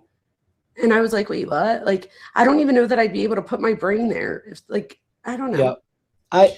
He's like really into like that movie Freedom, Song of Freedom. Yes, yeah, very much. And he's very much influenced like by that. I don't know what that is. I'm gonna have to look it up. It's a movie involving sex trafficking and things of that nature with children. So Dr. Vona, if you talk to him in person today, most of what he will talk to you about is his theory that there's a conspiracy through CPS abducting children and selling them, and it's a massive conspiracy in his head, and that Summer was a victim of this, and it's like conspiracy theory level. So I think that we sometimes say things and we tell some truth in what we're saying. So could it be that he knows something about a SA ring type thing, and maybe it's not the government? Maybe. So like, I feel like, is there a little bit of truth in what he's saying, but not all truth? Because we see that often with, and again, I don't know. You would know more than I do. Yeah, but your insight into this interview in particular is very valuable to me, because when I watched it, and I think that's kind of what Dan was saying earlier, is he seems like he's sitting there going, thank you, Dr. Phil, exactly, we're innocent. And like, what you just said, it looks like he doesn't know anything and that she's hiding something. And that's on a superficial way of looking at it. That's what it looks like. And what I'm getting from you is we should probably go beyond the superficial. For sure. And with Dr. Phil, when he was saying that, and he was like, yeah, like the way I took that more, I took it the same way, but I thought of it differently. So what I thought of it as is that if you have like antisocial personality, you might think that somebody else is on your side in that moment, not realizing that they're not. So that's how I took it, is that he didn't get that Dr. Phil was trying to manipulate back, because I feel like he is the one that usually has control in the relationships or situations. I don't, that he has. So I feel like he's the one that, and when he doesn't have control, I'm sure he's in a situation where he could just get up and leave and not talk to that person. So it's like, do you see what I mean? So I feel like I don't think that he was ready for Dr. Phil to come at him or challenge him the way that he did. And Dr. Phil never did the way he did with Candace either, if you think about it. Like, he turned to Candace and he said, what do you know? You notice he didn't do that to Dawn, and I wonder why. So when he does say with Dawn, it's because he tells him to let Candace answer. Yeah. But you're right, he doesn't. And I think that part of that could also go with, who knows, Dr. Phil might be thinking like he has to tread lightly. I genuinely believe, because I never would have thought this until, like, if we didn't have this talk tonight and I just watched Dr. Phil, I would have never caught the part about how Dr. Phil says, like, I don't think you're guilty. Like, it would have never occurred to me that maybe he was doing that more as like why he was doing that. And I almost feel like she was under that impression that he was going to help her, be on her side type thing. And that every time he felt that she was starting to question him, that was his way of ensuring her that I'm on your side. He even said, I'm on your side in the one part. He did. Yeah. But I feel like Don was like taking that in as, see, he's on my side. I also thought that the way Dr. Phil went towards Candace in those moments was because he saw her as the weaker person. For sure. He probably thought that if he's going to break one of them, it's going to be her. And so make sure that she's answering the questions. That's a really good point. I'm surprised that they didn't try to talk. I mean, I don't know. Maybe they did try to talk to her without Don. Like, I just think it's interesting that whenever she's being interviewed, he's right there. Yeah, I'll tell you, I think that she might have requested that because every single media interview, either he was there, I think of her request, or since a certain point, I don't know if it was 2023, 2024, she flat out was like, no more media. Dawn did them all. She wanted him to do it. She refuses to do any. So more yeah. than her request, it could be his wanting to set the narrative the way that he wants it to be set. And maybe he doesn't feel like she's capable of doing that. Yep. Well, we are hitting 3 hours at this point already. I can't believe it. And there was, I'm not going to go into it. There was the whole Dawn behavioral panel interview. There's also like, well, let's do this again. Let's do another part to this because I want to hear more. There's so much. There's the a news. I have the full unedited news interview with both of them describing what happened that day. I've got Grandis's interview with some. Why do we call her Grandis? Does anyone know? She has the Candace, same name. grandmother Candace. Oh, she has the same name. Yeah. Yeah. Gotcha. Yeah. Also, why are people calling her that? Gotcha. Also, I wouldn't mind looking at, since we mentioned about Candace, if you really want to get an idea. I've only seen little bits and pieces. I haven't seen it all either. But doesn't Chris McDonough interview her without Dawn? I mean, I think he does. when he's doing the house tour, Doesn't he just show up there? McDonough does. Yes, Chris McDonough does at the water hole, at the swimming hole, and at the house. So we need to watch that two together. That's a fascinating interview. I have not seen the one at the summer, at the water hole. I've only seen parts of the house tour, and so I would be interested in seeing the full on of those to kind of determine what Candace is without Dawn around. Me too. Let's do it. It's fascinating. That would be awesome. Yes, man. Thank you guys. Dan, for being set it up. What's that? I said, Dan, set it up. Please do. I'll set it up, guys. I'll set it up. Awesome. Thank you guys for being willing to spend this much time here and discussing this. It's very insightful. Really appreciate it. So, make sure if you're here on my channel that you go over there and you subscribe to these guys, and make sure you come subscribe to me too. Yes. So you know what I mean? So we get out there a little bit more and have other people hear what we have to say too. Yep. Please, everyone, subscribe to the DT show. Please subscribe to Dr. Vona. What's the name of your channel again, Dr. Vona? The Minds Behind True Crime with Dr. Vona. I think if you just look up like at Dr. Vona, it comes up too. But The Minds Behind True Crime with Dr. Vona. Your popularity is skyrocketing so much that someday we're going to be going to CrimeCon and I'm going to be begging you for your autograph. Shut up. Stop it right now. Get out of here. Get out of here. Get out of here. And if that day ever comes, trust me, you'll be coming too. So don't worry about it. Oh, thank you. That'll be awesome. All right. If I got that big, it would be on me. I'd take everybody. That'll be awesome. We'll all have a party. Dan will be up there too. You'll all be up there. Stop. Yep. All right, you guys. All right. Awesome. Thank you guys. Have a great night. Love talking to you. Talk to you later. Bye, you guys. Thank you for having me. Bye. All right, everyone. That was a lot to dive into. I had more clips to go through, but these lives, man, 3 hours hits so fast. And like we talked about, there's a lot of other interviews. There's a lot of other videos we're going to be going over. So we're going to do it again. It might be on Dan's channel, might be on my channel, might be on Dr. Vona's channel, but we multi-stream, so you'll catch it everywhere. So thank you for all the great comments tonight. You guys were wonderful. Thank you, mods, for taking care of any trollish comments. Appreciate that.